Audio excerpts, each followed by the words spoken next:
Yes, yes.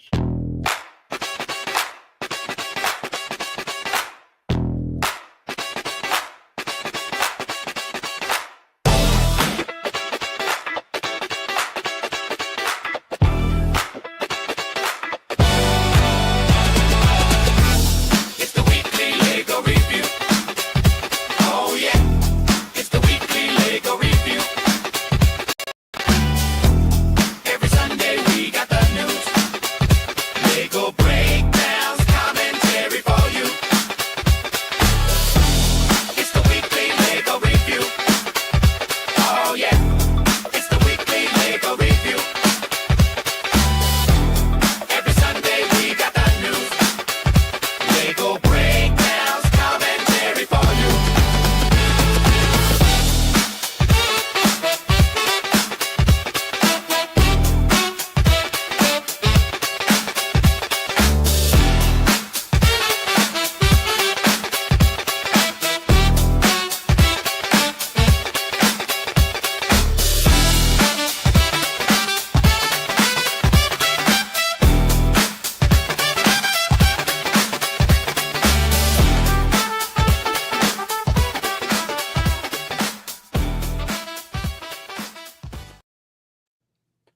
Good afternoon, and thank you for tuning in to Watching the World.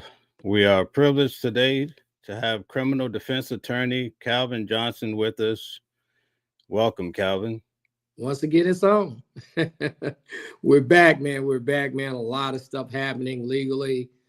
Trump, Diddy, new motion filed by Diddy's legal team. Trump has literally drew my girl Jasmine Crockett out her district. So hey, it's a lot to talk about today. We got a lot to discuss. That is so terrific, and I have a lot of questions for you. A lot of things that people want to know. In fact, over the last week, a lot of people have emailed and text questions that they have for you. So we have a lot of audience participation, and it's a beautiful thing. What are people saying at large about the new Trump tariffs? What are they saying in the legal world? Man, a lot of people are upset with him because, of course, we want America to get a good deal, and there's nothing wrong with that. I definitely agree with that. But the way that everything is being done is not allowing people, companies, and processes to prepare to be able to deal with it. When you randomly do it and you change the percentages, and man, it could really create havoc for people that are modeling their future financials out. I mean, when you add a tariff in of 25, 20, 35%, and you're doing financial models for the future, it could be a big problem. For example, I am part of a company called Infigo Audio. We make some of the best high-end audio in the world for audiophiles, and it's made in Canada. So there's a 35% tariff on it, and it's causing us a problem because anything that I would sell now to import in here, they'd have to put an additional 35% on that. And so there's some concerns about the way he's doing things. It's not the fact that he's trying to get us a better deal. It's about the way that he's going about doing it. He's actually going to be hurting some American businesses if he keeps behaving this way. Okay. Oftentimes when you hear the president talk about tariffs, he speaks as though China, Russia are going to pay the tariffs. But in actuality, it's the business owners and the American people that pay the tariff when the products come for exchange. What do you think about that? Well, since I have some direct knowledge of it, for example, we have a $20,000 amplifier that we sell. So now that amplifier is going to be $20,000 plus 35% of that. And it's going to be the American people paying it. So if it's being made in Canada, the Canadian person doesn't have to pay that. The United States person is going to have to pay that. In addition to that, I'm a business on this side, so I'm importing. So because I'm importing, now I have to tell my customers that amplifier is going to cost them more money. And a lot of these folks, especially at the level of what we do, are going to decide, no, we're not going to pay that. We're just not going to buy anything. Now, I'm a small 1-2 man operation myself, so it's good. But what happens when you have a company that has 50, 100, 200 employees, and all of a sudden, because the price went up, now that company is not going to buy from y'all, and you got the employees of 50 or 200 people in overhead that now you can't pay. So we have to be very, very careful, because a short period of that for some companies can take them under, because everybody's margins are so thin. So that's what I think about the tariffs. The tariffs will get paid by us sometimes with the way he's doing it. And not only be paid by us, it can also affect jobs, that job loss on our end, not their end. Wow.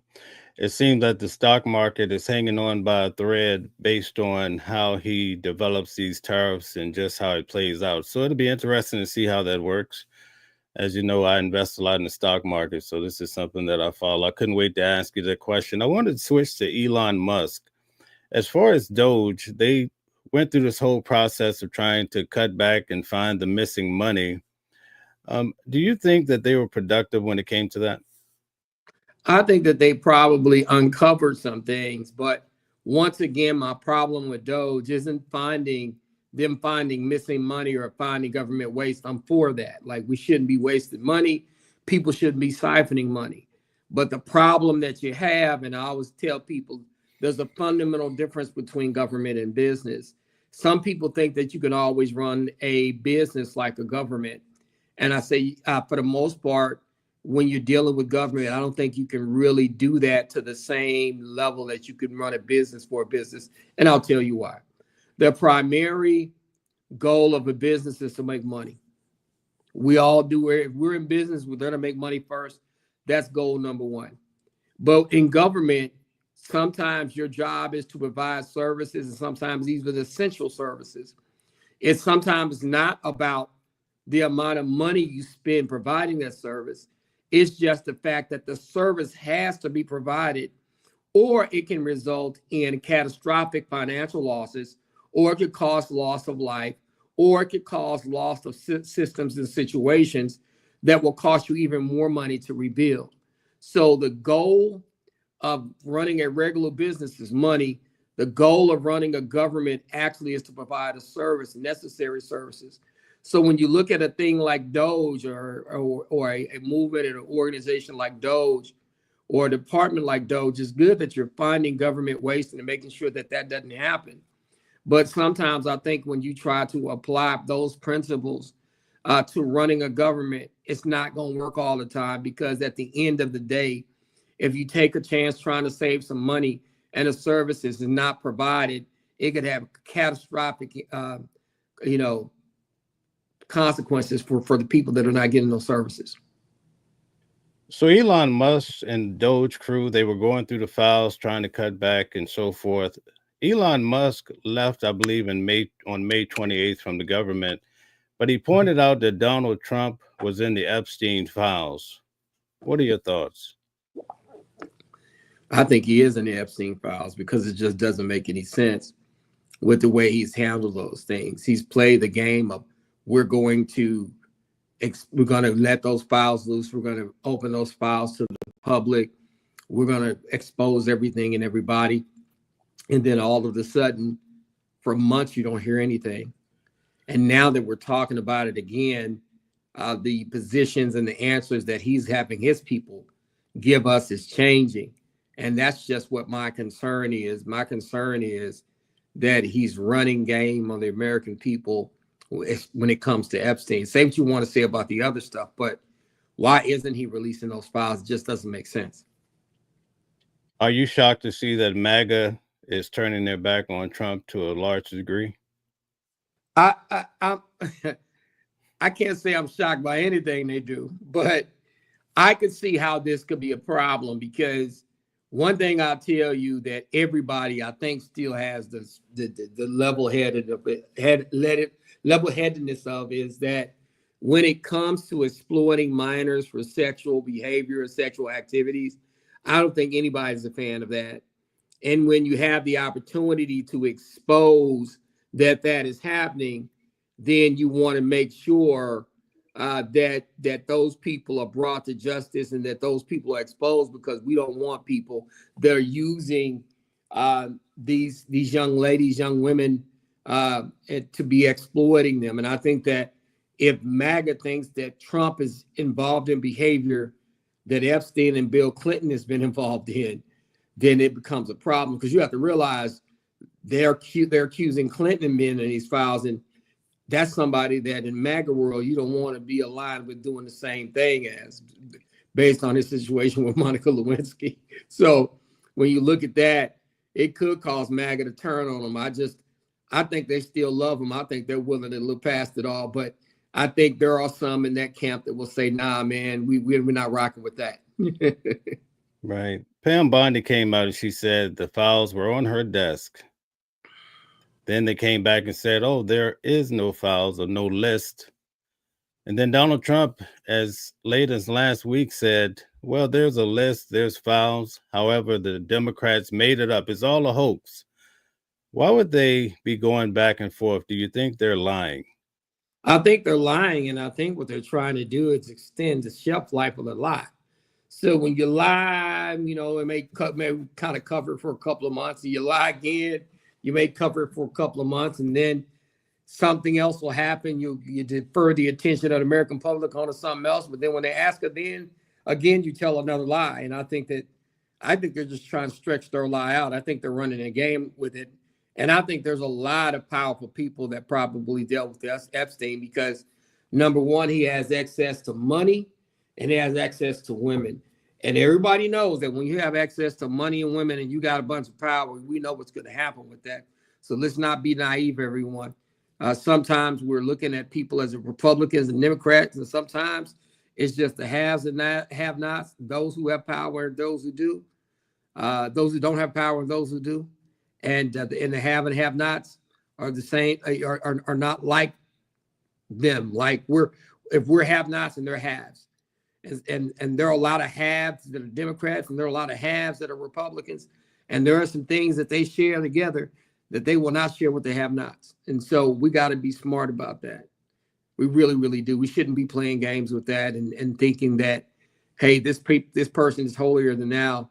If he is truly who he say he is, and he's truly about exposing what happened to those young women, why not hurry up and release those files? Did you see the video where Alex Jones was actually crying about Donald Trump? I heard about it, man. Tell me a little bit more.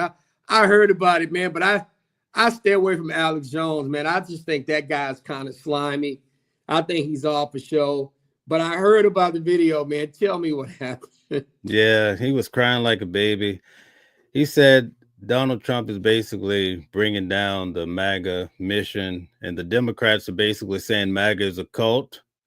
And the way that MAGA is processing that is they're saying, well, Donald Trump is really substantiating what the Democrats say by his behavior. He's not draining the swamp. He's adding dirty water. And you know what? That could be that was a very good observation, because when you look at it, a lot of those people wanted to put Epstein and the Democrats in that same swamp together. And when you have the ability to expose, because you're the president, you can expose the names and files to the public, and you don't do it. And there is some suspect that you and Epstein have a relationship and you don't let those files loose, man, that could be a big problem for MAGA people. They don't think that you're true MAGA. Okay, could you take a moment? And first, I want to say thank you for everybody. We have a lot of people participating. Please hit the like button, share, and subscribe. We'd like to have Calvin Johnson at this time explain who he is and where he can be found. My name is Attorney Calvin D. Johnson. You can go to my website, theywon'tletmeout.com. I can be reached at 214-565-5600. And I can be emailed at attorney calvindjohnson@gmail.com. I'm a practicing criminal defense attorney out of Dallas, Texas.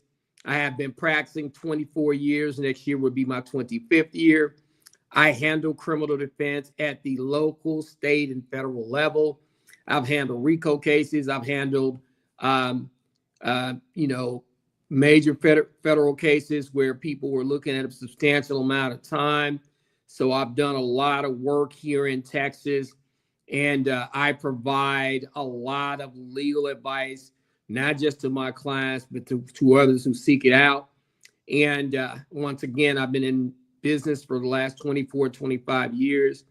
And I am here to provide a perspective based on my knowledge of dealing with several cases federally, statewide, and local wide to try to help the public understand more about this legal process and this legal system that we work in.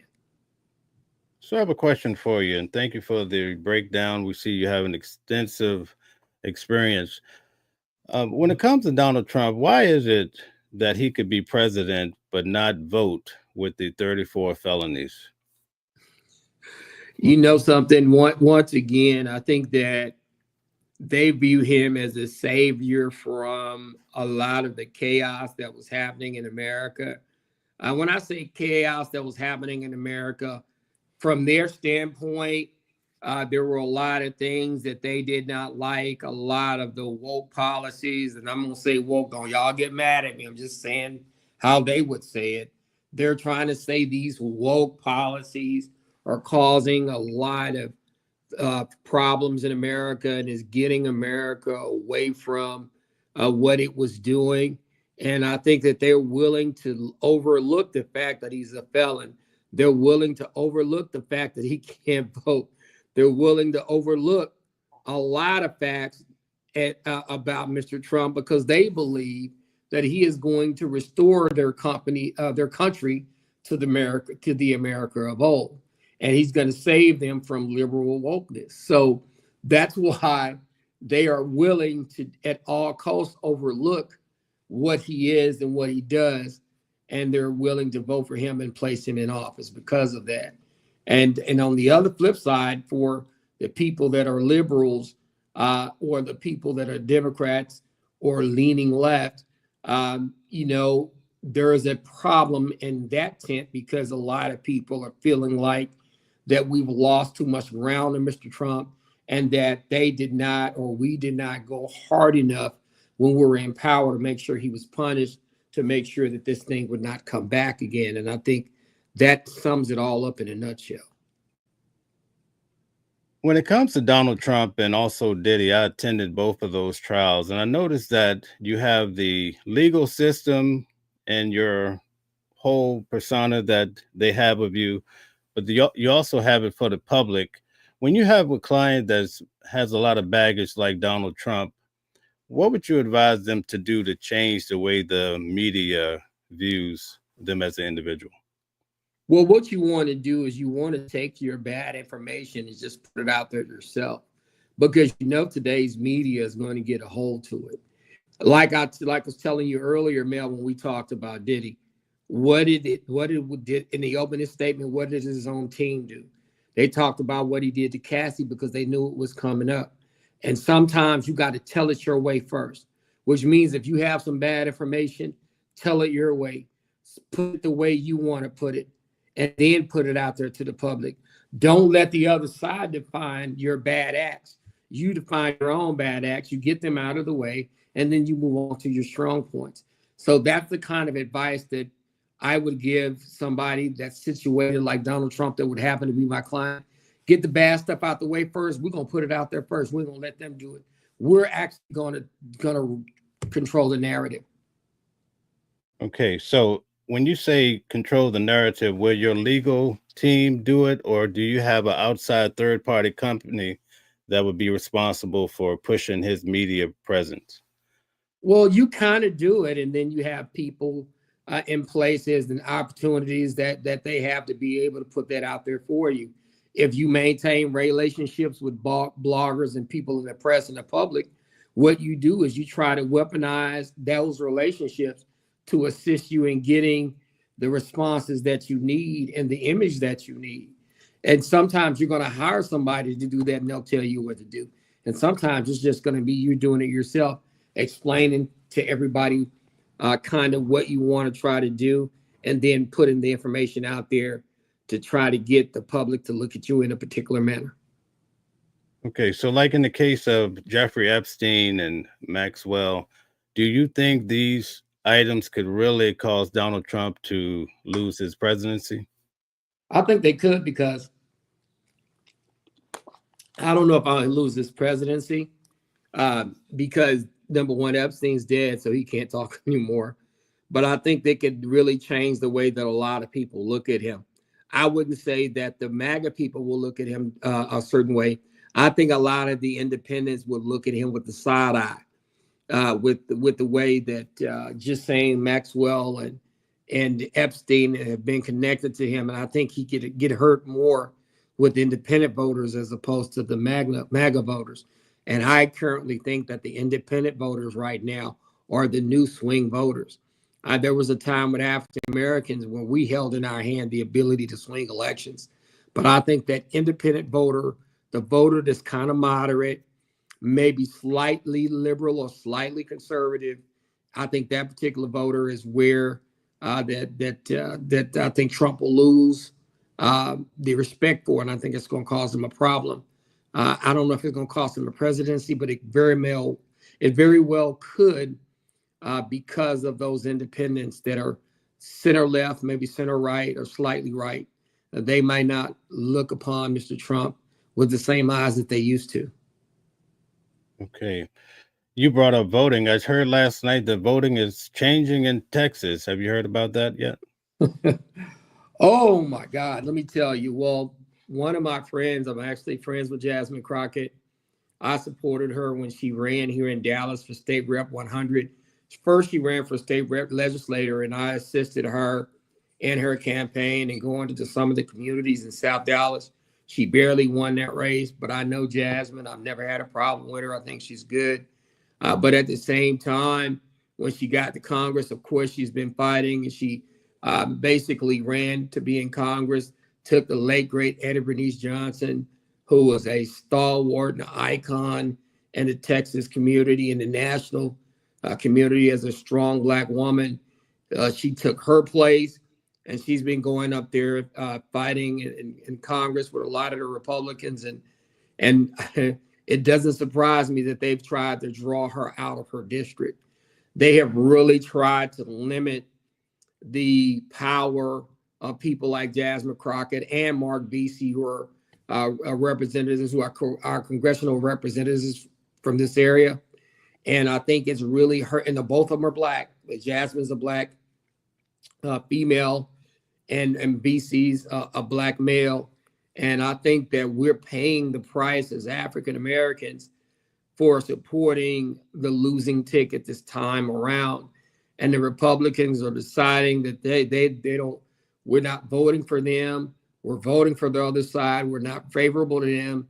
And I think they have specifically went out and they've attacked us. Attacked us. They've attacked us. I'm sorry, y'all. They've attacked us because of our support for people like Jasmine Crockett. And I think that when they look at the African American population, they're basically saying, nope, we're not doing that anymore. But she's going to fight. And I know that they're probably going to file lawsuits.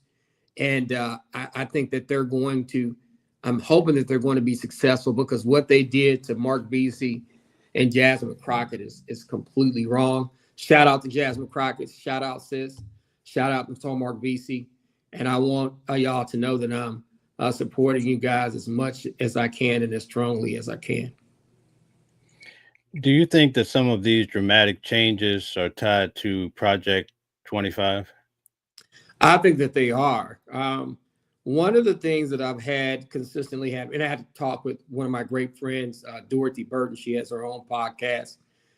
Dorothy Burton and I have had conversations about politics, and she used to be a right-wing Republican who happened to be an African-American lady. And she will tell you that they are extremely strategic over there. When I say they're strategic, they're not going to get in their emotions about what happens out in the world. They're going to get a plan. They're going to execute that plan. And they're going to make sure that they get the resolve or the resolution out of situations that they want.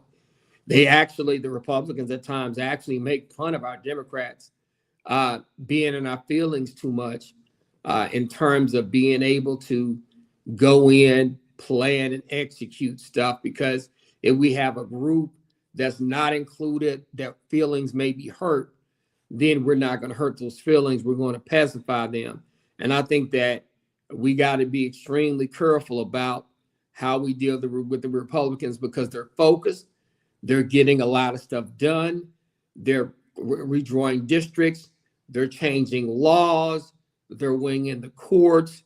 And if we don't get out of our feelings and quit being so soft and sensitive, and stand up and start fighting them, and then also telling some in our party that, hey, maybe we're going a little too far left. Maybe we need to bring it back to the middle so that we can actually get some more votes so we can control something. I think that that's what's happening. Okay. It seems like a lot of the issues like men playing in women's sports, it seems like a lot of these basic principles is what caused a lot of people to swing in the way of the Republicans. What do you think?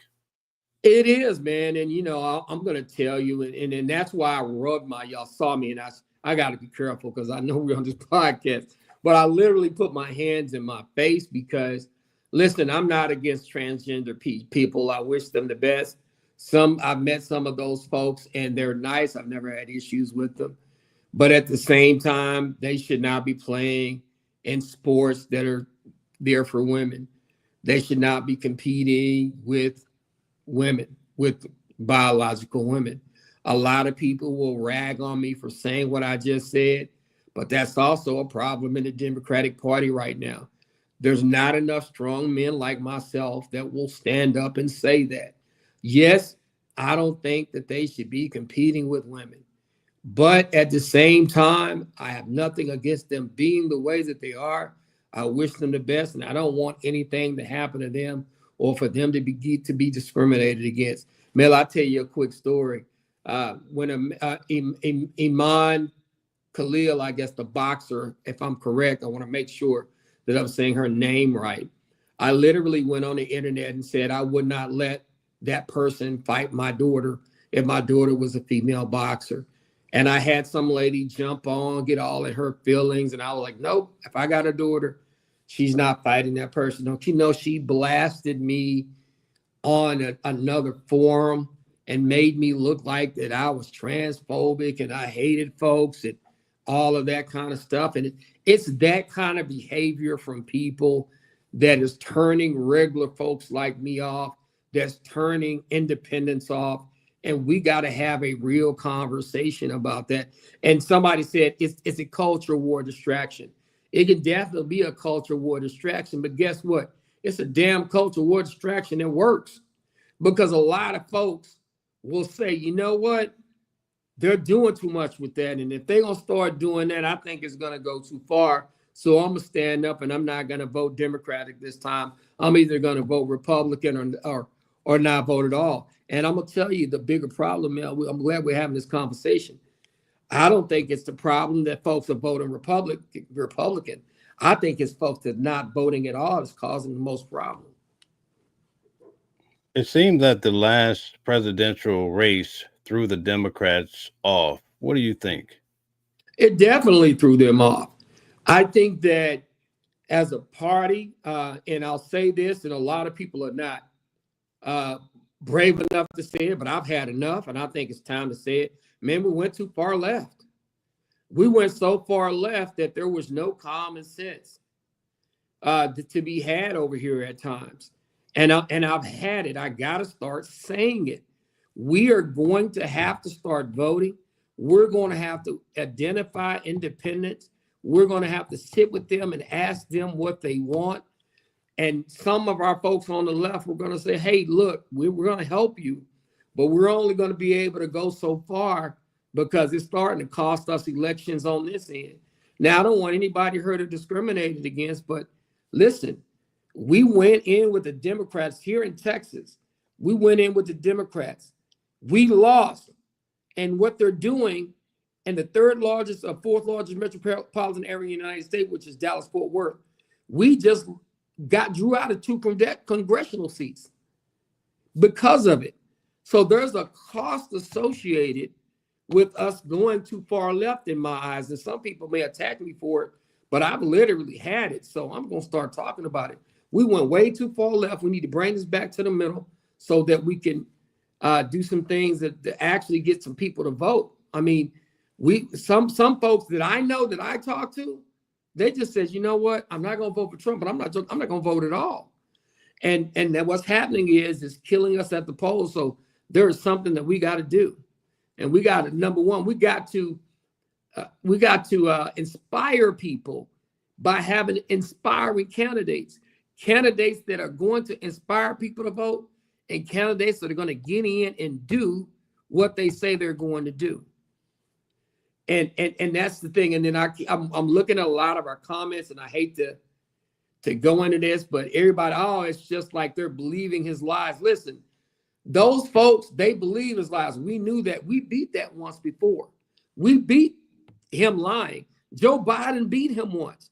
And when we talk about Joe Biden, who be up there going to sleep sometimes, Joe Biden literally beat him. But we got to be careful not to alienate those independents, those who are not MAGA folks. We got to make sure we get those folks in the fold with us so that there's an understanding of where we need to be. Because the MAGAs forget that, hey, they're gonna ride with Trump to the wheels fall off for the most part. You're not going to change their minds. We lost the independence this time, and we lost the base that we had. A lot of black men defected because they didn't feel like there was anything in it for them this time. And then a lot of the other groups leaked over to Trump that had nothing to do with us.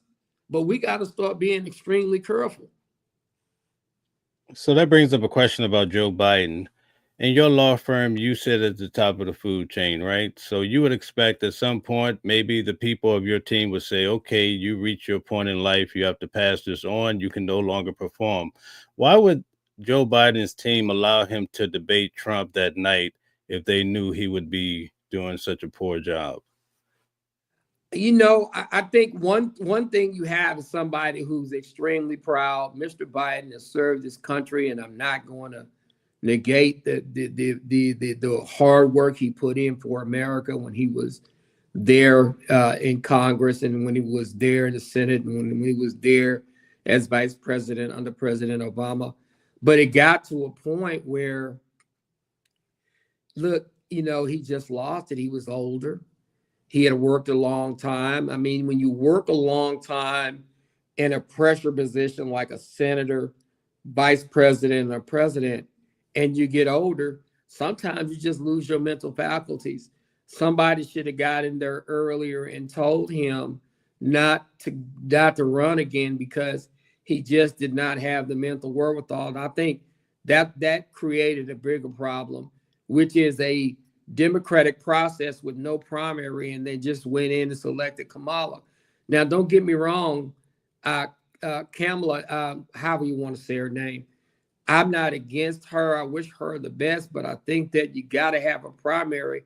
I think when you don't have a primary and then all of a sudden you got one person and you just throwing them out there, we don't know if America's going to like that or not. And then there were some people that just would not vote for her. And I think we would have found that out if we would have had a primary. And I think we would have came out a little different. So somebody should have set Mr. Biden down and said, Joe, it's time to go home.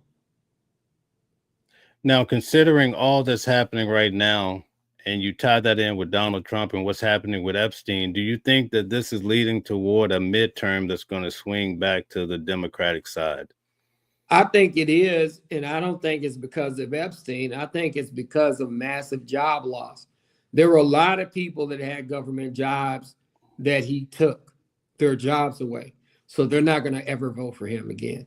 There are a lot of companies that are going belly up right now because of the corporates using AI, and these corporate tax breaks are allowing them to be able to use technology instead of human beings. Then you got the situation with the tariffs. And then you got the situations where he went in and cut a lot of governmental agencies. And those governmental agencies, to be honest with you, don't hurt the minorities in the big cities.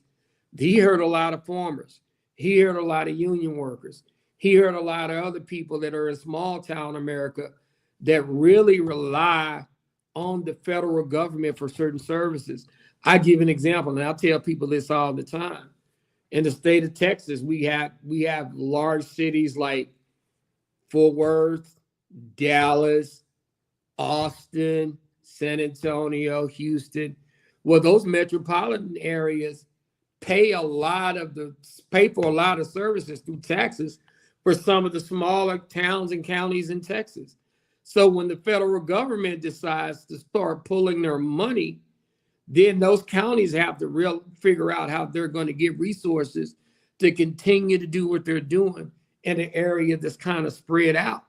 So when you look at that and you put that and you transpose that on a number of different states and areas in the United States, there's a lot of people that are not going to be happy with Mr. Trump because they've either lost jobs, services, or benefits under his administration. And I think that's what's going to be the problem. Speaking of the services that are being lost, who do you think is really behind people losing their Medicare, Medicaid, and so many valuable services? I think a lot of these senators are bought off. They're giving these companies big tax breaks so that these big companies don't have to pay huge taxes. And when you don't pay those taxes, there's less revenue to put in a budget. And when you can't put certain revenues in a budget, essential services get cut. People that cannot really advocate for themselves and a strong financial position get themselves cut. So when you talk about Medicaid, you got people, they're not really engaged. They're trying to get to the doctor, the hospital every month. They're trying to get their medicines. They're trying to get their therapies. And they don't have a lot of time to sit down and organize and fight. And because they don't, those are the groups that are going to suffer when the cuts start happening because they can't really do anything about it. What do you think it would take for us to have a better America that includes all people? I'm going to be honest with you right now, Mel. It would take a whole lot. There's nothing now that seems to bring America together. Everything seems to be a fight. There was a time I remember a long time, I'm saying even a long time ago, there was a big flood in Houston, maybe about 5 or 6 years ago. And people were helping each other and saving each other during this flood. I mean, it wasn't about whether you were black or white. It was like, listen, my existence here depends on that black hand or that white hand out trying to pull me out of this water. I don't care what color the hand is. And I think that outside of a major disaster, it's going to be very hard to pull this country back together because the far left and the far right, I think they have created an environment, and honestly, especially the far right, they've created an environment to where I don't think that this country can really come back together like it needs to. It's going to take something major happening. And even with that, I don't know if they're going to come back and get on the same page. Okay, thank you. Could you take a moment again? We have a lot of new people here. Tell them who you are and how they can find you. Well, my name is Attorney Calvin D. Johnson. I practice law in Dallas, Texas. I can be reached several ways.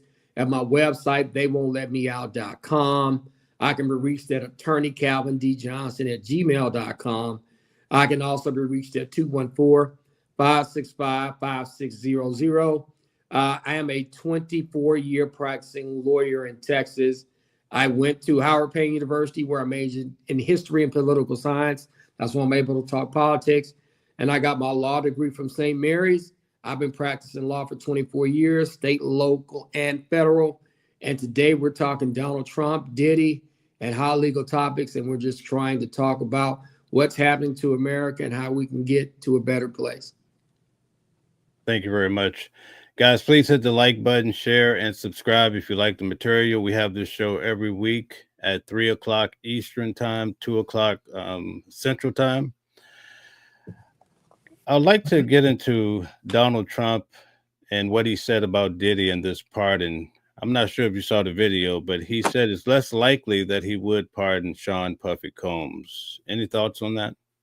Well, Sean did rock the vote back in the day, and that was a vote, I think, was against Donald Trump, and what he was saying. So Diddy was, and people forget this, he was a Democratic voice for the Rock the Vote campaign, even though I think it was supposed to be, non-party related. He was for Rock the Vote, and Rock the Vote had a lot of Democratic supporters. And so with that being said, and I think that there was a relationship in New York, where there were some things that Puffy stood on the other side, not just in terms of voting, but I think with the I forgot what they call them, the five guys. What five guys got accused of that fake rape?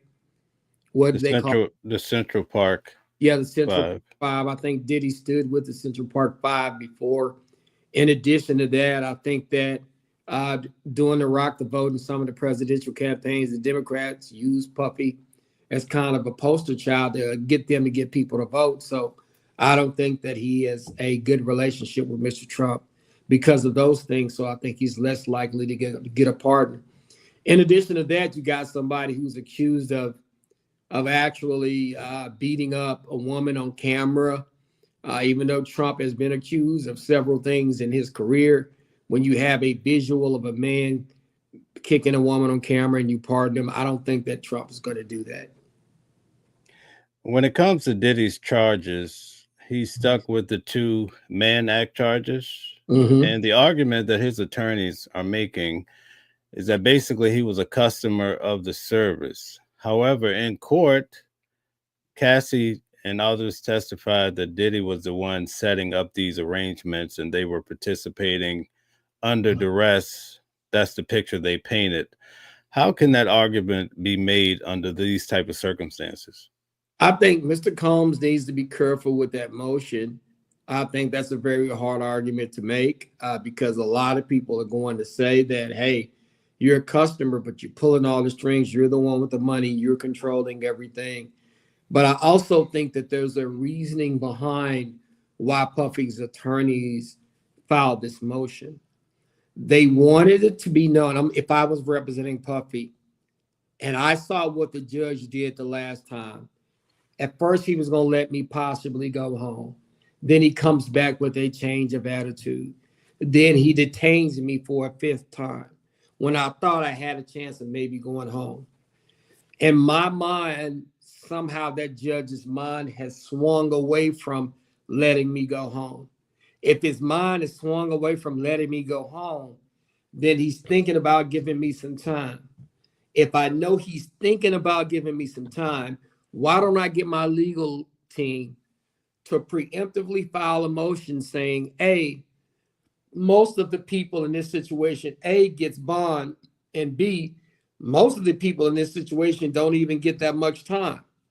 And so what you want to do is you want to make yourself more analogous to the people that have had cases similar to yours, where those folks went home, either A, went home on bond, or B, they went home and they did not get a long prison sentence, right? The reason why you filed this motion is because you've already saw the judge swing in the other direction by detaining you. And you're afraid that the judge may actually buy the argument that you should get 4 or 5 years and your number should come up higher and you should do 4 or 5 years based on where your point system is at. So you file a motion to remind the judge and the public that, hey, if he's not letting me go home, it's unfair. A. B, if he gives me a longer sentence than somebody else who was similarly situated, then we're I'm being treated unfairly. So I think his legal team decided that, hey, we're not just going to sit back, go through the PSI process and let him do this. Even though he's not going to let Puffy go home, you still want to make it seem like, hey, the last guy or the last 4 or 5 or 6 or 7 guys that had situations similar to mine, either A, went home, or B, they got very short prison sentences. You want the judge to be dealing with that when he's thinking about sentencing you, so you're hopefully you can get a lower number. What should we make of it if he does not make bail this time? I don't think he's gonna make bail this time. I'm gonna be on. He's not making bail this time. I'm gonna tell y'all what it is. Yeah, I'm trying to tell you, he's not making bail. They're not gonna give him bail. I know some people may not like to hear that. Do I think he deserves bail? He may, because if anybody else in that position got the situation he got and they got bail, I feel like he should get bail too. But I think the judge has been signaling to us that he's not going to give Sean Puffy Combs bail. He's not going to give him a shorter period of time that everybody thinks he's going to get.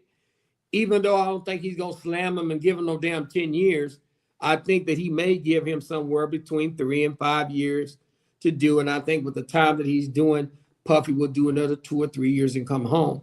That's what I'm thinking is going to happen, that he'll do between 2 and 3 more years after the judge sentences him, and he'll be coming home. But that's what I'm guessing. But I think a lot of people feel like, based on his convictions and based on people that were situated similarly to him, that he should be considered for a time served or a very short prison sentence that would have him home in months as opposed to a couple of years. Donald Trump basically said individuals were celebrating Diddy's verdict, but he says basically there's no real need to celebrate because he's still on the hook and his life is still up in the air. What are your thoughts about that? I think his life is still on the hook and it's still up in the air. But when you went from possibly doing 3 years, 4 years, when you went to possibly doing 20 or 30 or 40 years in jail or the rest of your life in jail, and now you're only going to do probably at the most 2 or 3 more years on top of what you've done already, hell, that's a win. Because if they convict you on that other stuff, you might not ever see the light of day again. At Mr. Combs' age in his 50s, you don't want to get a long prison sentence because you don't know when you're going to have the ability to get out, and you don't know how long you're going to be living. So if I'm a man in his mid to late 50s and I get a low prison sentence, hey, I'm going to be happy, because at that point, at least at some point, I know I can get out and probably be alive. Because right now, Puffy getting a 20 or 30 or 40 year prison sentence, that's almost like a death sentence to him. So that's why he's celebrating, but he's not off the hook. Yeah, he still could do a little bit more time, but I don't see the judge giving him a super short prison sentence, and I don't see the judge letting him come home based on this motion that got filed because of how the judge has been acting toward Mr. Combs after the verdict. That's just my opinion. When he filed for bail this time, the prosecutors came back with a strong answer of no and gave valid reasons or many reasons why. Do you think that his continued attempt at bail hurts him in the end? Do I think his continued attempts at bail hurts him at the end? I don't think it does. I think he's doing what any normal person would do. And I also think that he's using this. And I think if I'm an attorney, see some attorney, I would try to tell people, man, just because you did some years in a joint don't make you do what I'm doing. Just because you went to jail and made some bad decisions in your life, now you can do what I do. No, you got to be able to think. His continued attempts for bail is also to show the public, hey, I don't think this judge is being fair to me. And what you want to do, you want to make the judge feel like I got to kind of treat him fairly because I didn't let him go home. So I don't want to give, even if I don't give him a super short period of time, I don't want to give him a super long period of time because it looks like, hey, I got convicted of what Jack, Jim, and Ned got, and they went home on bail and I didn't. I got convicted of what Jack, Jill, and Neil got convicted of, but they got a year, but I got 10 years, 7 years, 9 years. So what I think Puffy is doing, he definitely wants to come on bail, but I think he's using this to try to pull the judge back down as opposed to him going up. That's what I would think if I was the defense team, and that's where my mindset would be. Do you think Donald Trump's statement will have an impact on the judge's decision? I actually think it does. Because I think what that signals to the judge is that, hey, whatever I give Mr. Combs, Mr. Trump ain't going to be mad about it. And I think that's very powerful for that judge to be able to do that, not have to worry about the president breathing down his neck. Back 5-10 years ago, it wouldn't matter. But now with this president or these circumstances, I think it does matter. In this particular trial, as you know, I went to court every day for about 8 to 9 weeks, including jury selection. There was a point where Shapiro and Jason Driscoll would say, Your Honor, I want to add this to the record in case this trial gets appealed. Is that a normal strategy? Yeah, because what you want to do is you want to make a full record of everything. Because the reason why you want to do that is you want to make sure that a record is taken so that when you pull those things and you're trying to file an appeal, you can actually use those things, let's say objections and points that you made, so that the people on the appeals court can take those things into consideration. So you're preserving error, you're preserving the transcript by making sure that those things happen. And that's what they have to do. And they're being good lawyers by doing so. Okay, so this question might be off the cuff. I understand if you can't answer it. But during this trial, I felt like their video came out of Cassie cursing out a friend who had a sex tape about her. And she's saying, hey, we're going to kill you and I'm going to have somebody bury you. And she was very violent. That video leaked. It seemed like it would only be in the defense favor to allow that to leak. Any comments on that? And definitely, if I had it and I had the ability to leak it without people finding out it was me, I definitely would leak it. Because you have to also put people in proper context. Right now, everybody feels like Cassie's up. Well, I say everybody. There's a lot of people that feel like she's a victim. So if I have something to show she's not a victim and that she can be as dirty and nasty as Diddy, no Diddy, be dirty as nasty as Diddy as they're accusing him of being.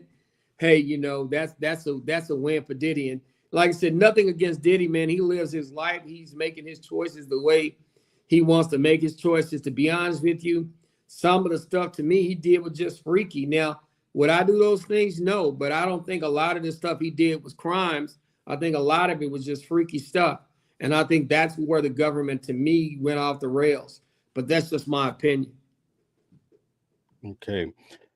You said no Diddy. It struck a point with me. That stemmed from accusations that there was some homosexual activity with Diddy and other men. When we came to court, none of that was in court. There were so many things like drugs and the baby oil. None of those things were true. Is that common to go to trial and really have to lay out a case and fight against a lot of rumors that are in the public? There is, and man, listen, Puffy's been like I said, Puffy's been a huge part of all our lives, man. I mean, when you think about the music that he has been associated with, we grew up with Puffy. Let's be honest, man. I mean, they're still part of us, even if you don't like what he did. They're still part of us, man. Where we looked up to Puffy. Puffy was our hip hop millionaire. I mean, Puffy helped Mary J get started. He helped Jodeci get started. He started the great Biggie Smalls. I mean, Biggie Smalls himself, who is an iconic figure in hip hop, New York hip hop, world hip hop. And so, and he brought us Mace, when I said Mace and Bethel, right?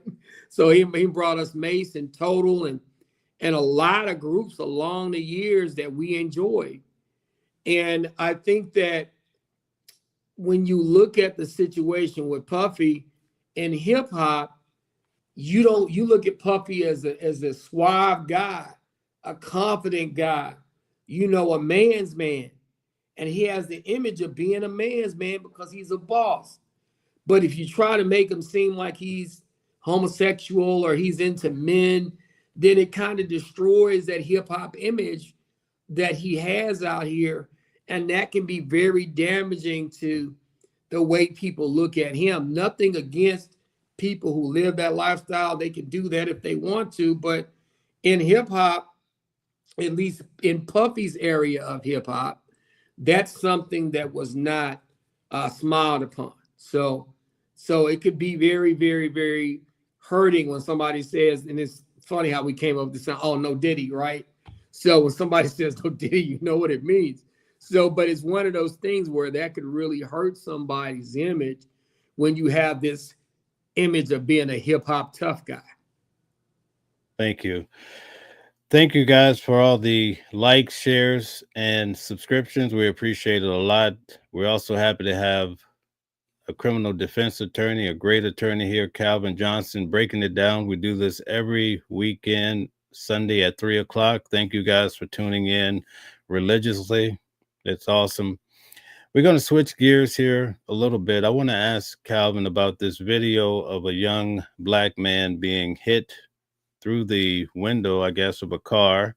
Mm-hmm. It's went viral, such a big deal. But I think that there's a myth out there that if you're stopped on the side of the road, that you can ask for a supervisor and you don't have to comply. Is any of that true? You could ask for a supervisor, but that doesn't keep you from having to comply. A lot of these laws, a lot of these states have made you have to start carrying your license.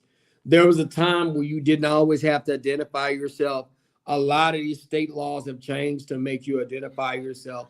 You kind of have to comply because it can become a safety issue for an officer out on the side of the road because you're in your car. You guys are arguing back and forth. He doesn't know what you got in your car. Sometimes he can't see your hands and you can't see his. So you still have to comply. You can always ask for a supervisor and they have to provide one. But at the same time, it doesn't stop you from right then and there having to comply with the officers having you do. A lot of guys try to litigate a stop on side the road versus in the courtroom. How do you advise young men these days? Women too. Yeah. I would not litigate a stop on the side of a road. You need to be extremely careful. First of all, you need to make sure that you know what you're talking about. I had a situation. I had a situation where I was going for a walk one day. Actually, I was on a trial break because I was in the middle of a trial, and we had to stop, and the judge had to go see about his wife. And decided I was going to go home and walk up to the corner and have me a drink and walk back. And on the way back, I got swarmed by 6 or 7 police cars, and it kind of went bad. I'm gonna be honest. As an attorney, I feel a certain type of way. I have a little bit more power, I think, in a sense, because I know the law and I know what my rights are. But the average person, it could have went really bad because these guys were asking me all these questions. And one thing I did do, they asked me for my ID, and thank God I had it with me. I gave it to them. I complied. But then they wanted to ask me some questions. And I had already told them no. And then he had my ID, and he searched and did what he needed to do with my ID. And he had his ID in his hand, and he was holding it. I said, I need to have my ID back. I got to go now. And he goes, well, I said, I want to ask you some questions. I said, I told you I'm not going to answer any questions. So we need to give him my ID back. And that went back and forth a couple of times. And I just said, snap, snap. Time to give me my ID. It's time to go. And thank God the concierge in the building saw it and ran around.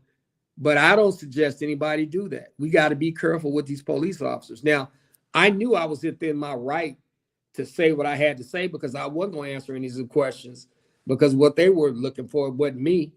And I wasn't going to sit and answer any questions because I didn't have to, because I know what my rights are. And I also know once I tell them that I'm not answering any questions, they got to give me my ID back. And to be honest with you, you know when he gave me my ID back, Mel?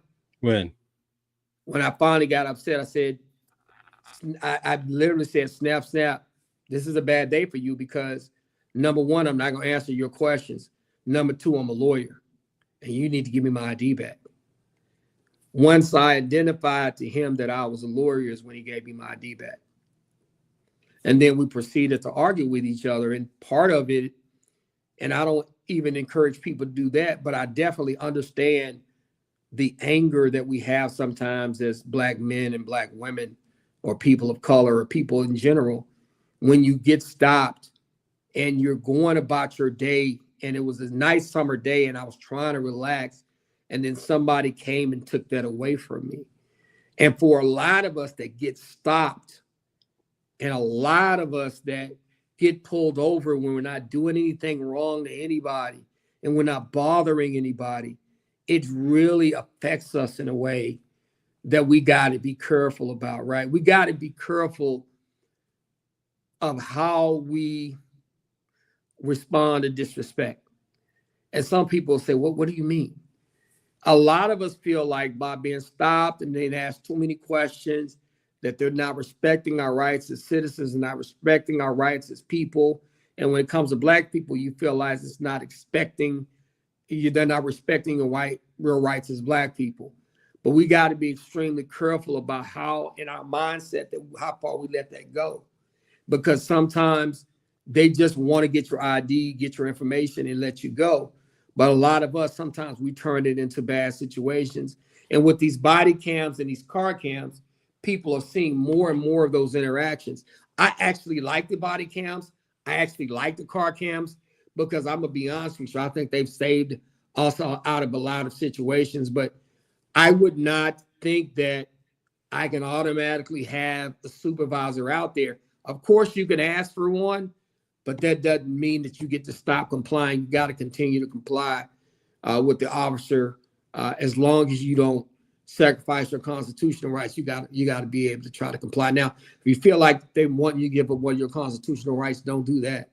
But asking you for an ID, asking you to step out of the car, asking you to cut the car off, I think those are things you just got to do. Why is it that the police officers punch him in the head like that? Well, first of all, I don't think that those officers had enough temper temper control. When I say temper control, it's one thing to be able to, hey, I'm telling you to get out the car. If you want to grab somebody, I don't support grabbing people. I honestly think he was going a little too far. But if you're going to pull somebody out of a car, okay, pull them out of the car. I don't feel like he had to punch the man. I think that when you're doing your job as an officer, if this man is not punching you, I don't think you should be punching another man in the face. I just don't. I'm not rocking with that. And, I always tell people, I got to be careful what I say. I'm a lawyer.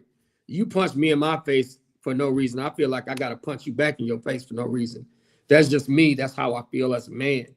But if you doing your job, you're trying to pull me out the car, I understand that. I'm not, okay, fine, pull me out the car. But, man, punching another man in his face when it's not warranted, I'm not a fan of that at all. And I think that's a violation of that man's rights by doing something like that. I think he could have pulled him out of the car without punching him in his face. Okay, I think after the video was put out recently, but this happened back in February, and the police officer was let off the hook. Were you surprised? No. I'm not surprised anymore, because there are a lot of people that say, hey, we want to support our law enforcement. And listen, I'm not an anti-police guy. We need police in the community, to believe it or not. I'm not one of these defund the police guys either. That's just not my stick. I understand that we need law enforcement officers, and I wish them the best when they're doing their jobs, and I hope that they make it home safely to their families. But as a Black man, I want to make it home safely to my family too. And so I just think that, we got to be careful when we start dealing with police officers. But when you go through and you punch somebody in the face, and I don't think that punch in the face personally was warranted, I don't think you should do that. I don't think that should happen. And then not to be punished for that, that's just not right. Is there a general rule of thumb for allowing an officer to search your vehicle, give consent? Well, I always tell people, do not allow them to search your vehicle. If they're going to take you to jail, let them take you to jail. Don't ever give consent to search your vehicle. Because if that search was unwarranted, and then you allowed them verbally to go ahead and search your vehicle, then as the attorney, I can't come back and file any motions to suppress. Now, if they ask you to search your vehicle several times and you say no, and they go in and find something, and let's say they were never supposed to search your car in the first place, but you continue to say no, then I got a leg to stand on. But if you told them yes, then it's over. I can't do anything. You get them permission. What they find is what they find, and you're on the hook for it. Now, let's say they take you downtown. Do you typically recommend not speaking to the police at all and calling your counsel? I always say the word lawyer. Has anybody watched The First 48? Right? You ever watch the show The First 48? All the time.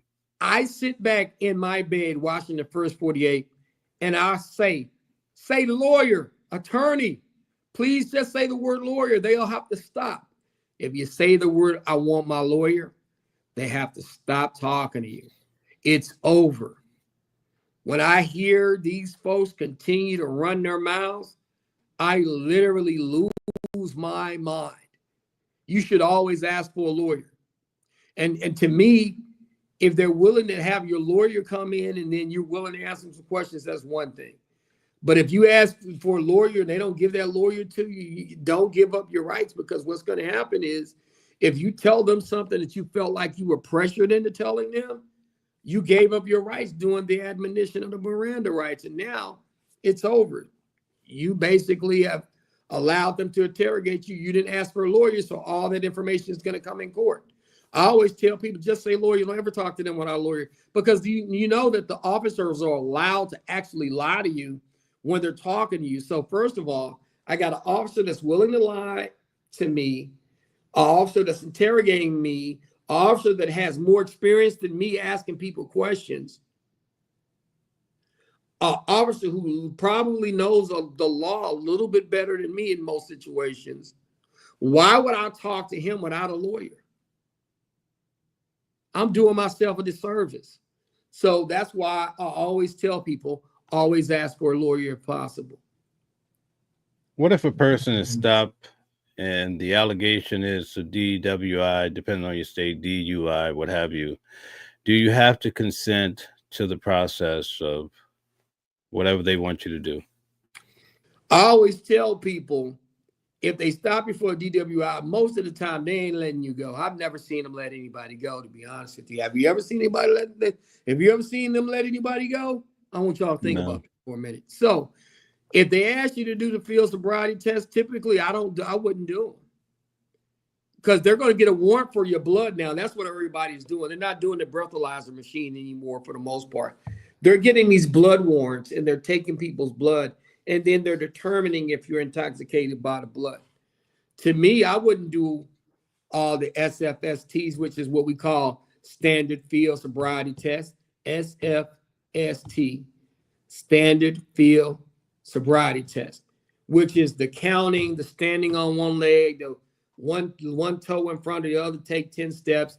People do those things. I wouldn't do them, because to me, and what people don't understand, some people think those things they're asking you to do are simple, right?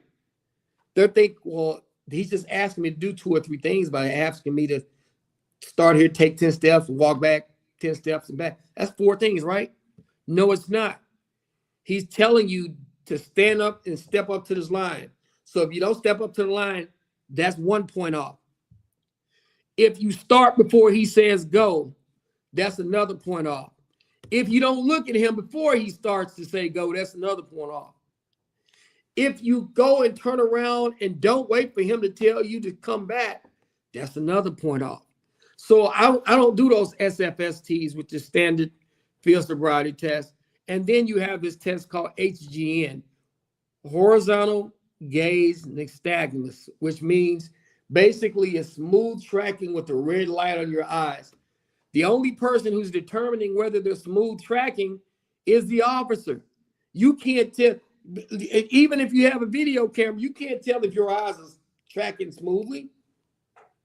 The camera's not even on your eyes. So for the most part, you're going to lose the SFST and the HGN test, but they're going to get a blood warrant anyway. I would just tell somebody, let my blood do the talking. If I'm intoxicated, so be it. Okay, thank you. So again, thank you guys for all the participation. We're going to allow people to come up and ask a question. We just ask that you have your camera on so that we can confirm that it's you first, and to be respectful and also be presentable when you're coming up. So we're going to be asking that in about 7 minutes. So before we get to that, I wanted to ask you, what is the update with Carmelo Anthony? Well, number one, the Carmelo Anthony case, there is currently a gag order. Does everybody understand what a gag order is? If you don't, I'm going to explain it to you. There's a gag order that says anybody connected with the case, whether you're a witness, whether you're a family member, whether you're friends with the family, or whether you're a spokesman, you cannot talk about the case in public. And what has happened, Judge John Roach Jr., which I told you he runs a tight ship. So I know what I'm talking about. Remember what I tell y'all? I said, this man runs a tight ship. He's a fair judge. He runs a tight ship. He's not going to have any foolishness. All of that extra talk that was going on out there between Charleston White and Dominique Alexander and the dad and and all of these folks saying that they knew this and they knew that. This judge has cut that out. He's not having any of it. He's going to run a tight ship, and you're not going to be running out of the courtroom using information that you found out because you're a part of it to twist people the way you want them to be twisted. This judge is not going to allow them the ability to do that. Okay, so if you were defending Carmelo Anthony, what would be your biggest point or advice to him at this point? What I would tell him to do, number one, is to make sure his family stays quiet, he stays away from everybody, and that there are to be no comments to be made about this case by anyone. I would tell him, you're gonna have to listen to me. If we had a spokesman, the spokesman would only be able to release written statements. We would not be having any press conferences, and we would keep everything close to the hip. He needs to be very quiet.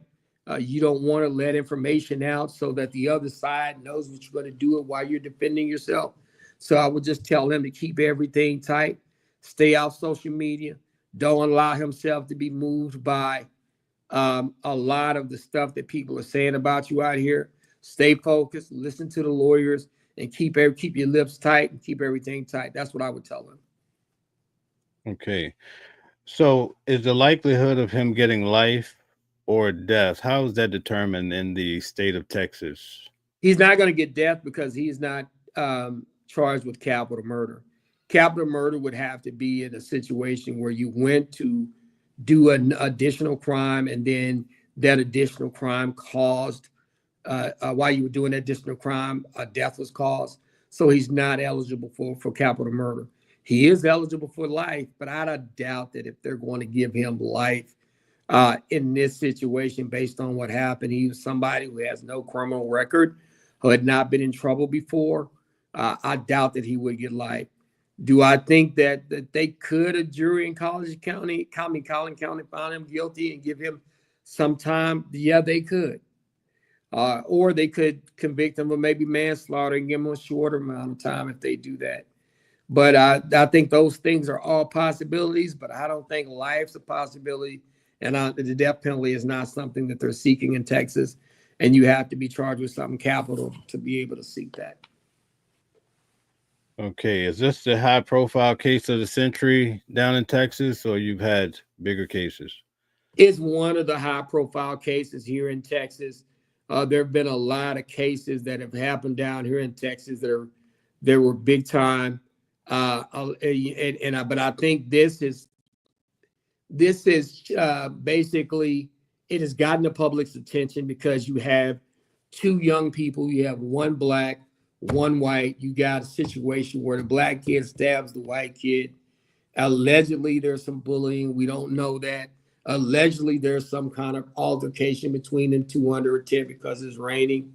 And I think that the dynamics of it all, having it be black versus white, having it be two athletes that basically both of them have no criminal history, and the fact that this country is like it is right now has created an environment where this could be a huge case in Texas.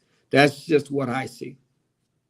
Okay, thank you. All right, so at the point where now we'll go through the comments and entertain some of your questions. Also, if you would like to come up, you can now hit the link and come and ask your question. We have a criminal defense attorney here, and what a rare time to have someone willing to answer our questions on a Sunday. I think it's a beautiful situation. Okay, so before we allow someone on the stage, Genesis, I want to first look at their camera, because the other day we had an incident where someone showed nudity. So well, I know Pam Mulatto and I know Queen, but okay. Pam Mulatto, if you can cam up, that'd be great. No, it's okay. Queen, as long as you know who it is. So how you doing? Okay, Queen? I know both of these guys. Okay, I got Okay, a bone great. to pick with you.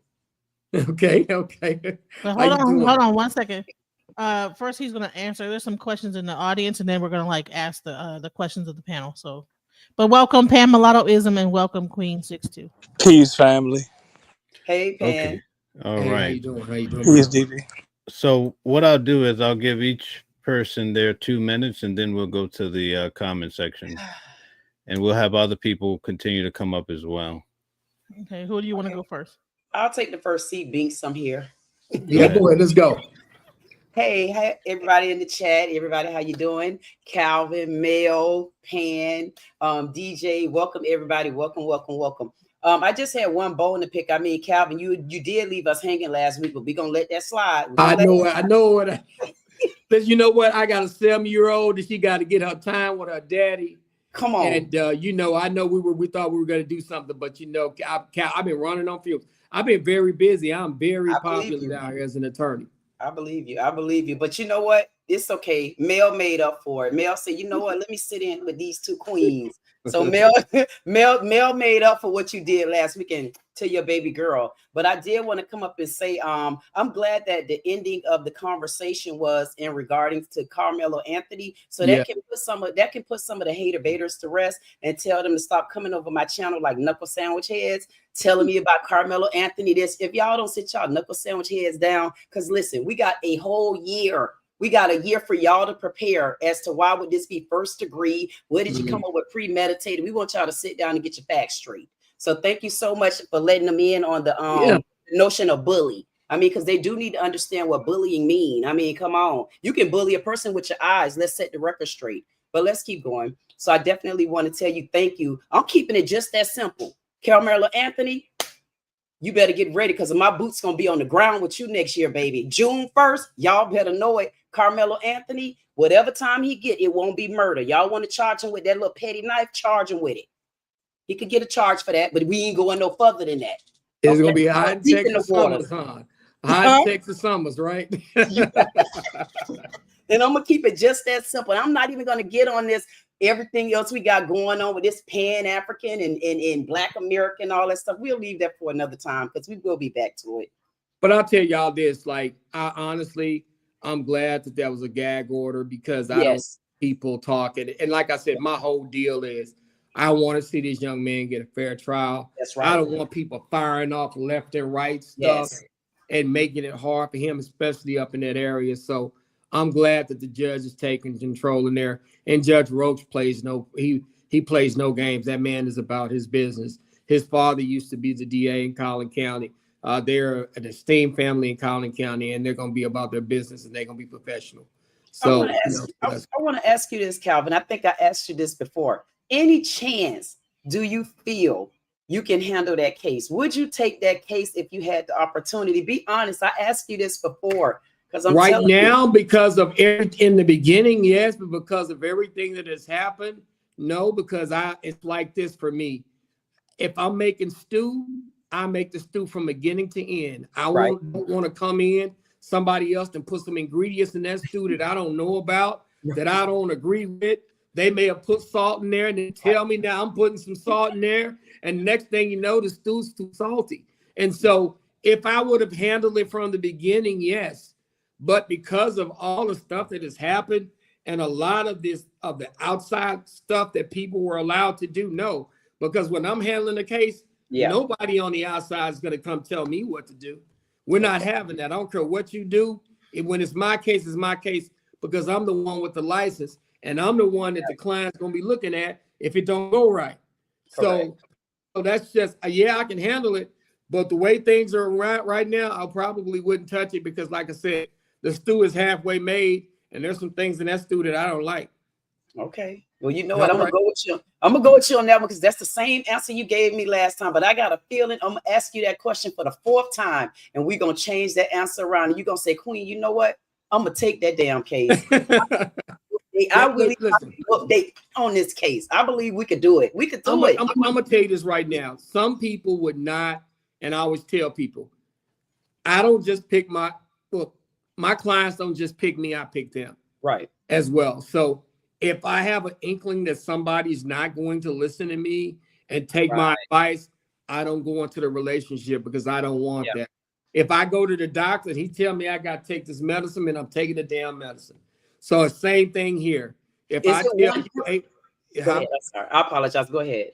If I tell you one thing to be able to do, and then you're fighting me or everything I'm telling you to do, I'm not going to put up with the aggravation because you're making my job harder. And then you're going to turn around and hold me responsible for what happens to you when you didn't listen to me in the first place. So I don't do none of that. Right. Is it just that one member of that group that you're really referring to, or is it the overall case itself?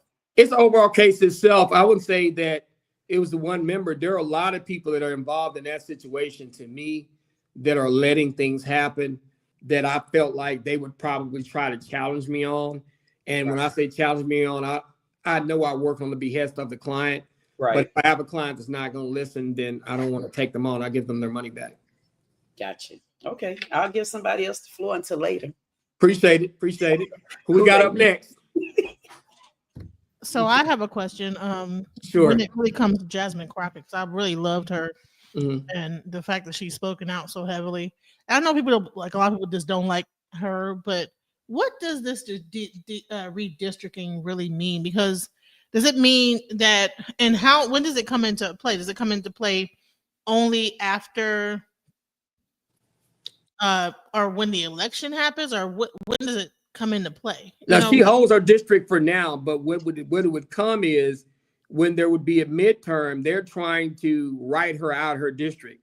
They're trying to make her go up against a sitting member from another district to try to win that particular vote. Like, for example, with Jasmine Crockett and Mark Vesey, what they've literally done is they've taken districts that had a heavy Hispanic and or minority population that voted Democrat, and they've sent them into areas that were a little bit more center or in right. And so what happens is Jasmine now would be running against another person who's already in Congress, who already has their following, and then she would be running against that person in a situation where she doesn't have her majority Democrat, majority Black vote that she typically would have access to.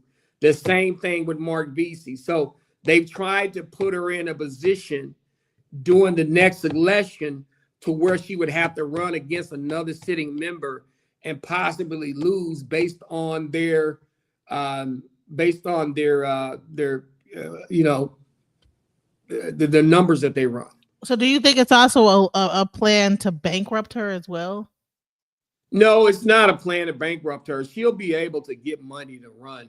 They're not going to be able to do that because of, number one, she has the support of African-American lawyers, a lot of the people in the community. She has access to be able to deal, to be able to get the money to be able to run. Like I said, I assisted Jasmine when she first ran for state rep, when she was running for office, her first time to get state rep before she actually ran for Congress. And so she has a good enough network where she won't run out of money. But I just think that they have tried to just literally legislate her out of Congress because she's one of the people that they may be afraid of, in a sense. And there's another last question I have. So just recently, like an hour ago, I've seen a thing about the the business labor statistics chief being fired. Are you aware of that? Because of the lackluster thing of the labor and this, that, there. Are you aware of that? I've heard that they were thinking about doing it, but I think Trump is doing it because there's this thing called stat jugging. Y'all know what that is?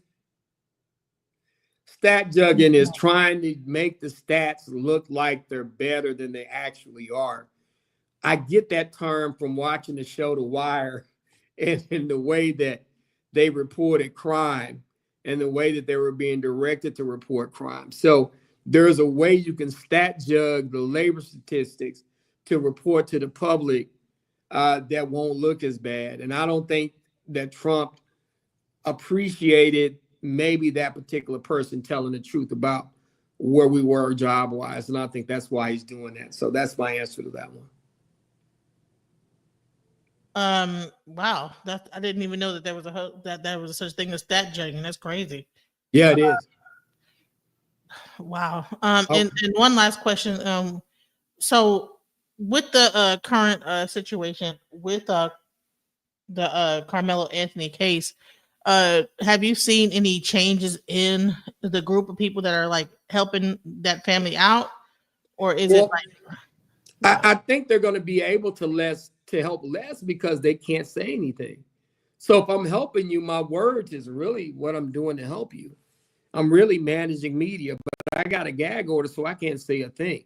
So I think a lot of that talk and a lot of the extra stuff going around is going to stop. I just think that family needs to get with their lawyer. They need to try to take whatever resources they have to make sure they're safe and prepare for trial with not a word coming out, with no information being leaked, with no positions being leaked. And I think that's what's going to be best for them, to be quiet and prepare and gain as much information as possible to try to give that attorney, Mr. Mike Howard, the best opportunity to succeed. And one last question. So there was a whole thing about like that GoFundMe, right? So a part of like them being able to raise as much money as they had was because of like the outcry of the community.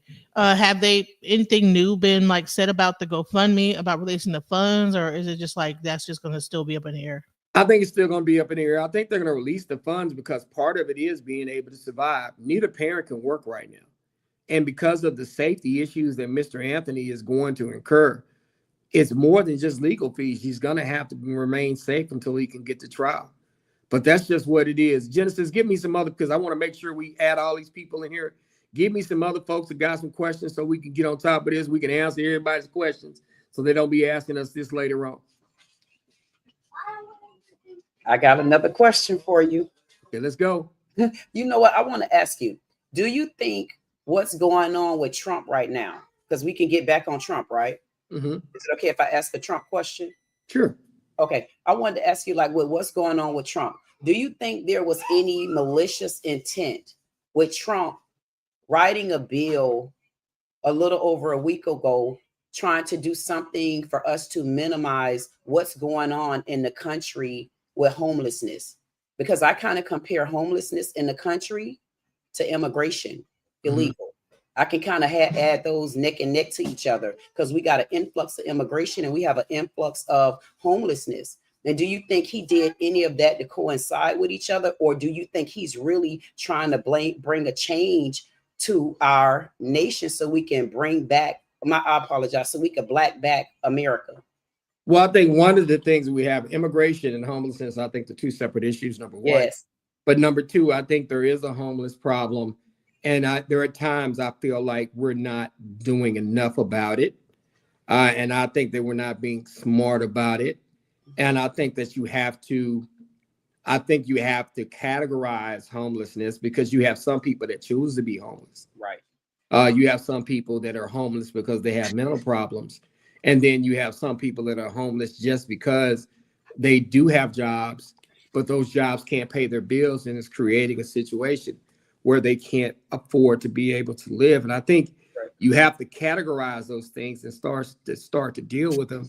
And unfortunately, and I will say this, the Democratic Party has to do a better job of figuring out how to attack those things, because when we were in power, I don't think we did a good enough job at that. And I think we need to be willing to listen to alternative ideas to deal with homelessness. And so I don't think Trump was doing something weird about pointing that out. But I do think that because of his position of being extremely wealthy, there is a lack of understanding that I think he has of homelessness itself, because there are three different types of homelessness. There's voluntary homelessness, homelessness because of mental and drug problems, and homelessness because people just don't have enough money, even after they work, to pay the bills, to remain, to have shelter. So that's just what my ideas on those things are. I agree with you on that. So are you aware of the bill that Trump put out where it says that he's going to put them into mental facilities, the homeless people? Well, I thought he made like a more of an executive order of trying to do those things. I don't know how well that's going to work, because you have a lot of different entities that control homelessness inside of cities. You have states, you have cities, and you have local health departments or homelessness departments that have to all coincide and work with Mr. Trump to make that happen. And I think that the unfortunate part of what Mr. Trump is doing, and I do not like this, I live in a city, I live in Dallas, and I feel like he's attacked cities that have Democratic mayors, or that he's attacked cities that have high minority populations or that vote Democratic. And I don't think that that's something that I'm down with. I don't like that at all. And when I say he's attacking them, he's putting in policies and taking aid away and doing things like that. I don't think that that's not what he should be doing, to be honest with you. I don't like, that's not a good look for us. It's not a good look for us as a country, and I don't think he should be doing that. Mm. They want to make the city seem like they some cesspool, and that's just not the case. I mean, we have problems, and we're bearing the brunt of a lot of problems. Not even in Texas, people don't want to live in the country no more. Yeah, they want to come live in the city. Right. So now the problems are in the city. Now you're trying to say it's all our fault. No, it's not like that. I mean, you know, some of those folks we didn't want in the city, but they came here because they can't make it where they were living. Okay. That's my attitude. That's my question. That's my answer to that question. Okay. Anybody else want to join? Anybody else? We got somebody else coming up? I'm still waiting on them to come up, but I want to ask one quick question. So, say if he does this executive order does go through, and some people do end up in prisons versus being put into mental facilities. You're a criminal lawyer. Would you be able to work with those families to be able to get them either out of that situation? I don't think he's gonna be just sending people straight. You can't do that. You got to charge them something. You just can't lock them up. Number one, that's not gonna happen. Number two, as a lawyer, if somebody has a mental problem and they're mentally unable to communicate with their attorney, you can't, as an attorney, I can ask them what they want to do. They have to go to a mental facility because they're not in their right mind. And I can't ask somebody who's not in the right mind to make a decision on a case. I can't. So there's going to have to be some evaluation put in place. There's going to have to be a plan put in place. They still are entitled to due process. So those things are not going to happen. I think that we got to be extremely careful, right? In terms of some of the fear that people put out here that they think he's going to be able to do. These executive orders, they have some power, but they can't go in and do all the stuff he wants to do just like that. There's layers that sometime are going to stop that. Thank God that there are layers. Right. Because he thinks that everything is simple and easy, and in life it's just not. Yeah. And you know what? I wanted to ask you too, Calvin. Do you think if Trump, I'm going to get on P. Diddy as my last question, because I know you're tired of the politics of Trump in one way and the other. But I want to ask you, so do you think with what's going on with P. Diddy, once he gets sentenced, if Trump allows him the freedom to walk, do you think that will open up the doors to speculations about certain things, especially when it comes in regards to this Jeffrey Epstein situation? I don't think he's going to pardon Diddy because I think Diddy was part of Rock the Vote. He was actually part of the Democratic machine, and I know that Diddy's probably said some things that Mr. Trump has not liked, and so I don't think he's going to pardon him, and I don't think he considers Diddy as useful. When I say Diddy is useful, when he pardoned, I think he pardoned Kodak Black, and I think he pardoned Lil Wayne, and I think he considered those folks useful to him. Right. I don't think he considers Diddy to be useful when it comes to that. So but when it comes to Trump and Epstein, there is something there, and I'm no fool. And that's just like I should say, there's something going on with him and Putin. Say what you want to say, but he's always ultra aggressive towards everybody else except for Vladimir. And so with a guy like that, something's going on there. Number one. Number two, there's also something going on with him and Epstein. And because it's just, I hate to say it, we saw it. I remember when the young girls was coming down the escalator, the way Trump was looking at them, and I remember all of that stuff. And I just go like, they're in the back of everybody's mind, MAGA or not, even the MAGA folks that's on this. Y'all thinking about it. Come on, now. Y'all got to come on in. Y'all are thinking about it. So that's something that I would look at it. But I don't think that he's gonna pardon Diddy. I think that Diddy has said some things about him in the past that he ain't gonna let go. Trump petty. Yeah. Trump is 50 cent level petty. So he's so petty he'll make $1 out of a quarter. You listen, he's 50 cent level petty. And so y'all know what that means. And you know what? And because he's so petty, Calvin and Mel, because he's so petty, some people are not gonna like what I'm about to say, but to an extent, I'm kind of feeling that pettiness because I know we got to admit we all got pettiness in us. We got all this stuff. I could be very. Listen, hey, one thing about it, if you don't tell the truth, they're gonna get you and they're gonna squish you. Say that ain't what you said last time. So I like the fact that he petty, because one thing about it, two things for sure. When I'm trying to get across to what I'm trying to say, and I don't want to play games with you like Carmelo Anthony, I'm not gonna play with them. When it's that time, y'all gonna think I'm the president of this country if that attorney don't get it right, and I mean it. But listen, he's so petty until I enjoy his pettiness, because I feel like what we need to do, if it wasn't for somebody like him, we would have so much emotions on the table right now. We would never be able to see a road ahead of us. We were so swamped and so much dust and dirt on top of us until we didn't know which way we were going. So imagine, to me, emotions is clearing our playing fields a little bit. And I'm gonna tell y'all this too. I understand being petty, because I'm not gonna lie, I can be petty at times. And then I got a lot of people say what you want. I got a lot of respect for 50. I respect 50. Number one, shout out to 50. Shout out to one of my former clients, DJ Chaotic, who is 50 Cent's DJ right now. And the story of that, just that he was friends with 50 growing up, moved to Texas, went to Chicago for a while, moved to Texas, was DJing down here. And when the 50 lost his DJ, he called him, put him back in the fold. And so I got respect for people that remember their folks, man. I mean, he went and got my boy, man. So listen, I got respect for him. I respect the fact he did the BMF series. I love watching that, and I love what he's done. So, but I understand that. But at the same time, when it comes to Trump and Diddy, I don't think that Trump is going to show Diddy any love because of the stuff that has happened in the past.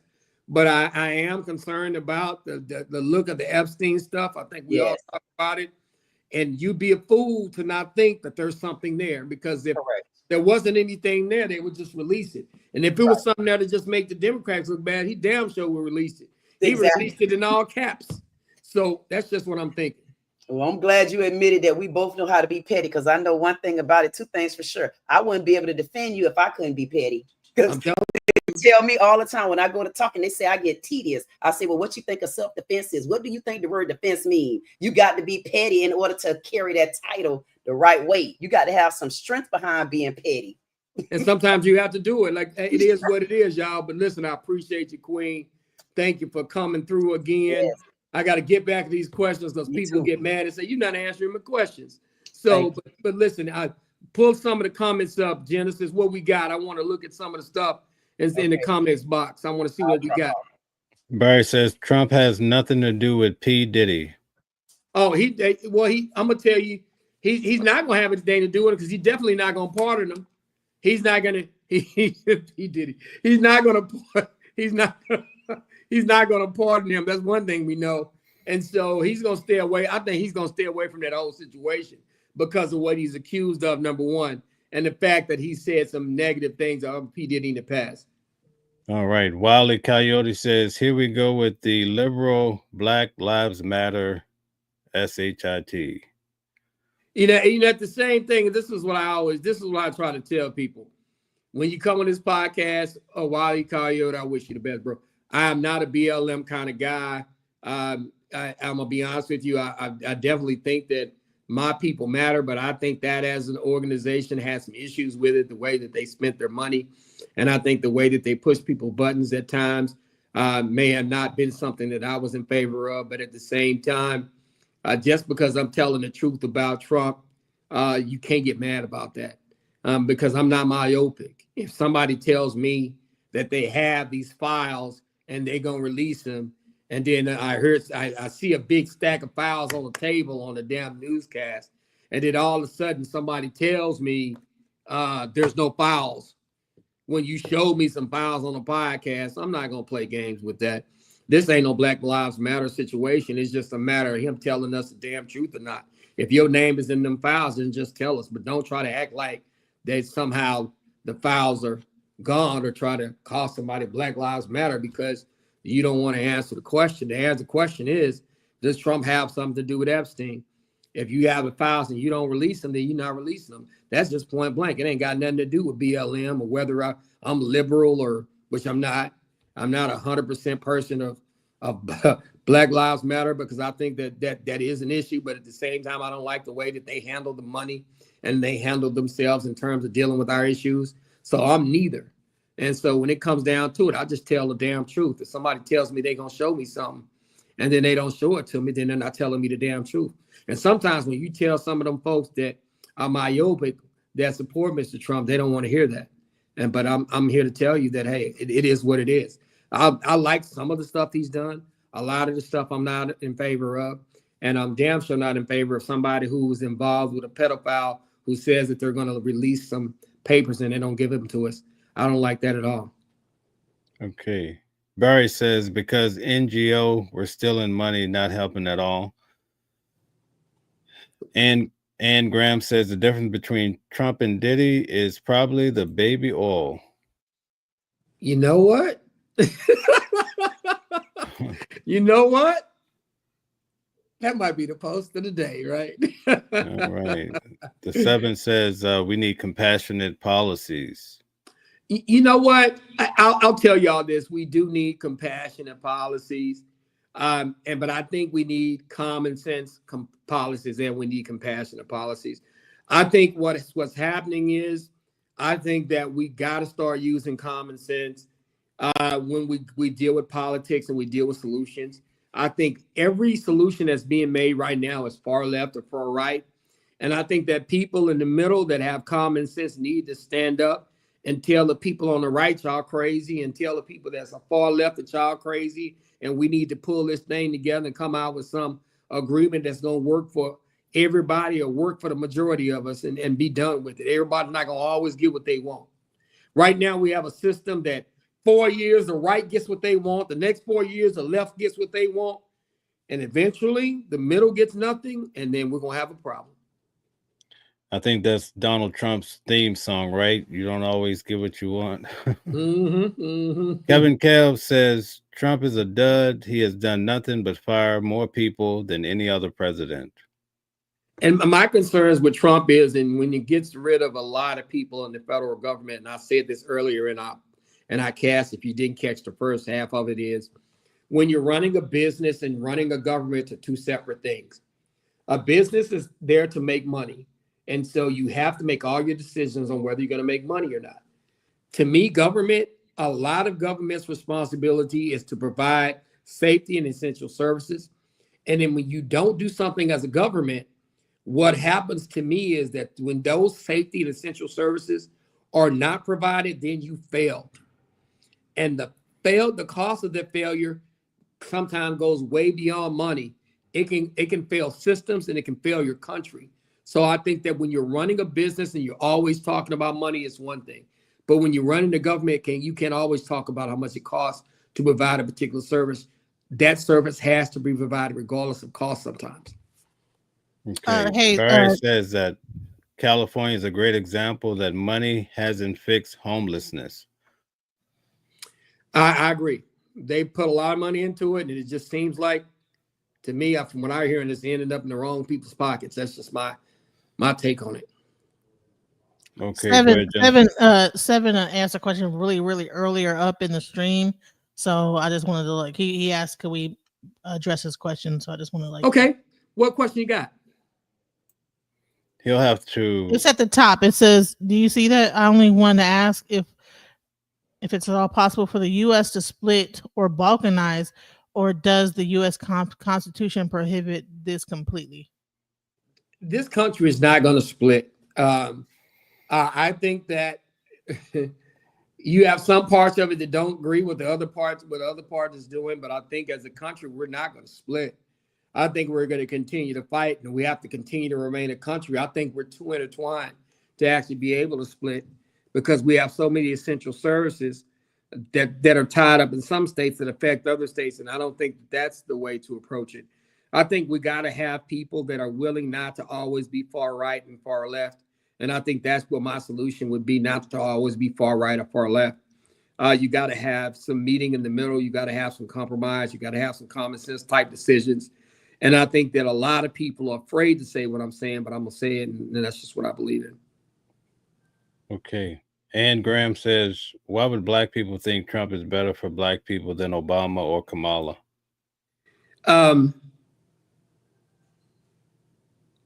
y'all want me to? I almost said something. Where we at right now? I think it's as bad as it's ever been.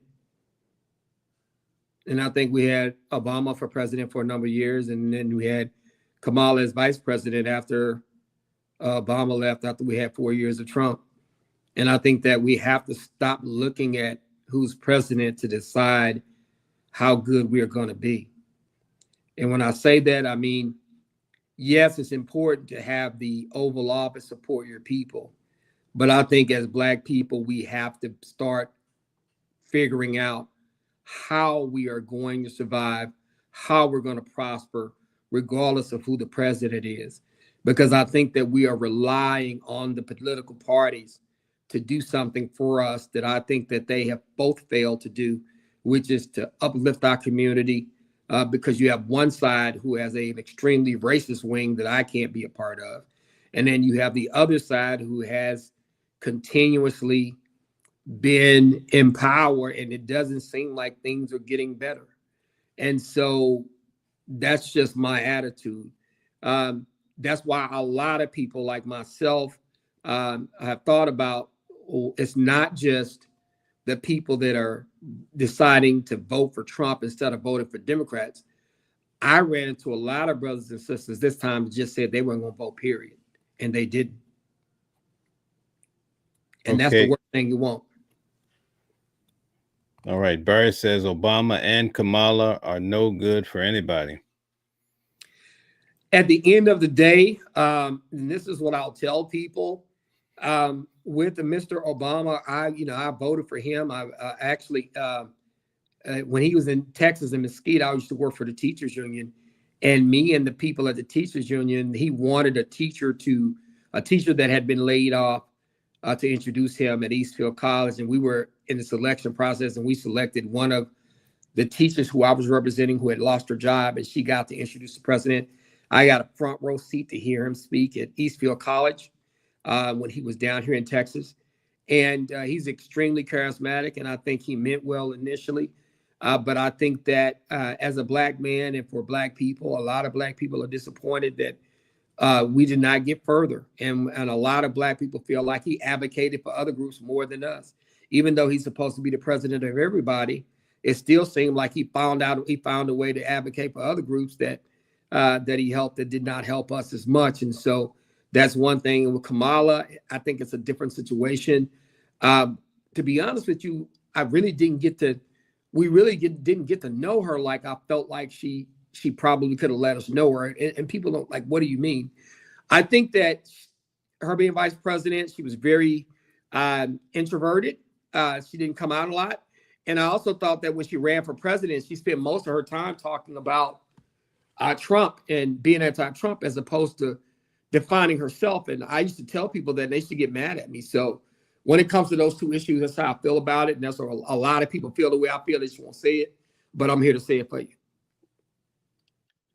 Okay, thank you very much. Coolest says thinking that the Republican Party is racist. Okay. I'm not saying that they're racist. Let me break this down to you so you understand. There are wings of that party that do have racists in it. Do not think that I'm calling all Republicans racist. No, I'm not. I know a great number of Republicans that I think are not racist. There are a number of Republican judges that I think that are extremely fair. I have friends that are Republicans and that are white that I definitely don't think are racist. But there is a racist element in one wing of their party that's there. So it's not one of those things where I'm called, just because you're a Republican, you're a racist. No, it's not what I said. Don't put words in my mouth. But there is a wing or part of that party that feels like they don't want to have anything to do with anybody that's Black or Hispanic or that are not like them. So that's just me telling the truth. Okay. Faith's Karma says, well, I'm getting my girl fighting cancer and going to this little flower park. I hope everybody has a great rest of the day. All right. Thank you, Faith's Karma. Thanks for showing up. Thanks for being here, and sorry for what you're going through. We're praying for you, and I hope that you beat cancer. I have a friend of mine who's a judge who's going through it now, and we're hoping that she continues to fight it off, and God bless you. Okay. Gear Jammer says, praise Donald J. Trump, a living legend. Well, you know what I'll tell you when it comes to that, and this is what I'll say, and a lot of people may get mad at me. There's a lot of stuff in this country that a lot of people looked at, especially the hot button issues of some of the stuff that was happening, and they felt like he was going to bring a sense of normalcy back to certain situations, and there are certain people that feel that way and that support those folks. And to support a lot of what he's doing. So I can definitely understand how they feel when it comes to that. But at the same time, I'm of the opinion if a man can't keep his word, if you're not paying people that do work for you, if you don't keep your word when you say you're going to release something and don't release it, I can't trust that person. So even though some people may like some of the stuff he's done, I can't really support him because I don't think he keeps his word when it comes to certain things, paying people. Epstein files, a few of the other things that have happened in the past. So I can't support that when somebody gives a word and they go back on it. And that's just my personal opinion. But I do see why there's an appeal to him, because there's a part of American history that felt like, and there's a part of America that felt like the normal America was getting away from them, and that Mr. Trump was going to bring that back, and that he was going to implement policies that bring a sense of normalcy back. And so I can say, hey, that's what that wing thinks and feels, and I can understand how they feel that way. I mean, it is what it is. I don't support that, but how they felt it. S. George, please connect your camera and your mic. We see you in the back, but you're not connected. So connect your camera and your mic. It's probably through the browser. Something probably popped up asking you to connect both. That's why you can't be brought up until you connect those things. So you might either need to connect them or rejoin. OG says, I agree. What if he's under pressure from bigger forces? What do you mean? Trump under pressure for bigger forces? Yes. And well, I get that and I understand that, but at the same time, you are president. I mean, eventually you're gonna have to stand for something. And I think that's the problem. I think everybody's kowtowing the bigger forces as opposed to really putting the people first. I used to tell people all the time, I said, even when I did run for office and I did not win, I was like, I'm just too raw. I'm too honest. I'm too unapologetic. I had somebody tell me that I'm too honest because I'll just tell folks what it is. And I'm not going to bow down to anybody's pressure. I'm just not going to do it. I'm not going to fold. I mean, that's just me. That's how I am. I'm solid. I'm not jello. So if you folding and you say you're a boss, you're a G, you don't fold. Put the people first and make decisions that people put the people first. Until we have more politicians that's willing to lose to win, then that's just what it is. Okay. Cooler says, after Obama's presidency, a lot of white people did become racist when they weren't before.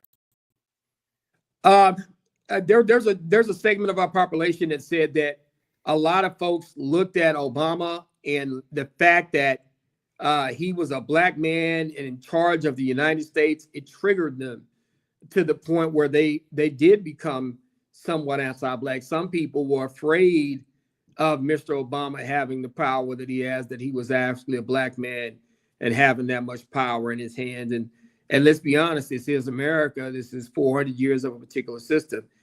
It would shock the system to see a black man in charge of something, in charge of the entire country, in charge of having a red phone to press the button to launch a nuclear weapon, and in charge to be able to go get and kill Osama bin Laden, in charge to be able to control our military.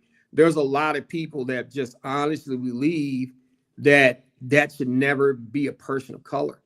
And it would trigger racism in some people. But that's not the only reason why I think they had a problem with Mr. Obama. Okay. Doug March says, wow, that's how we feel about Democrats.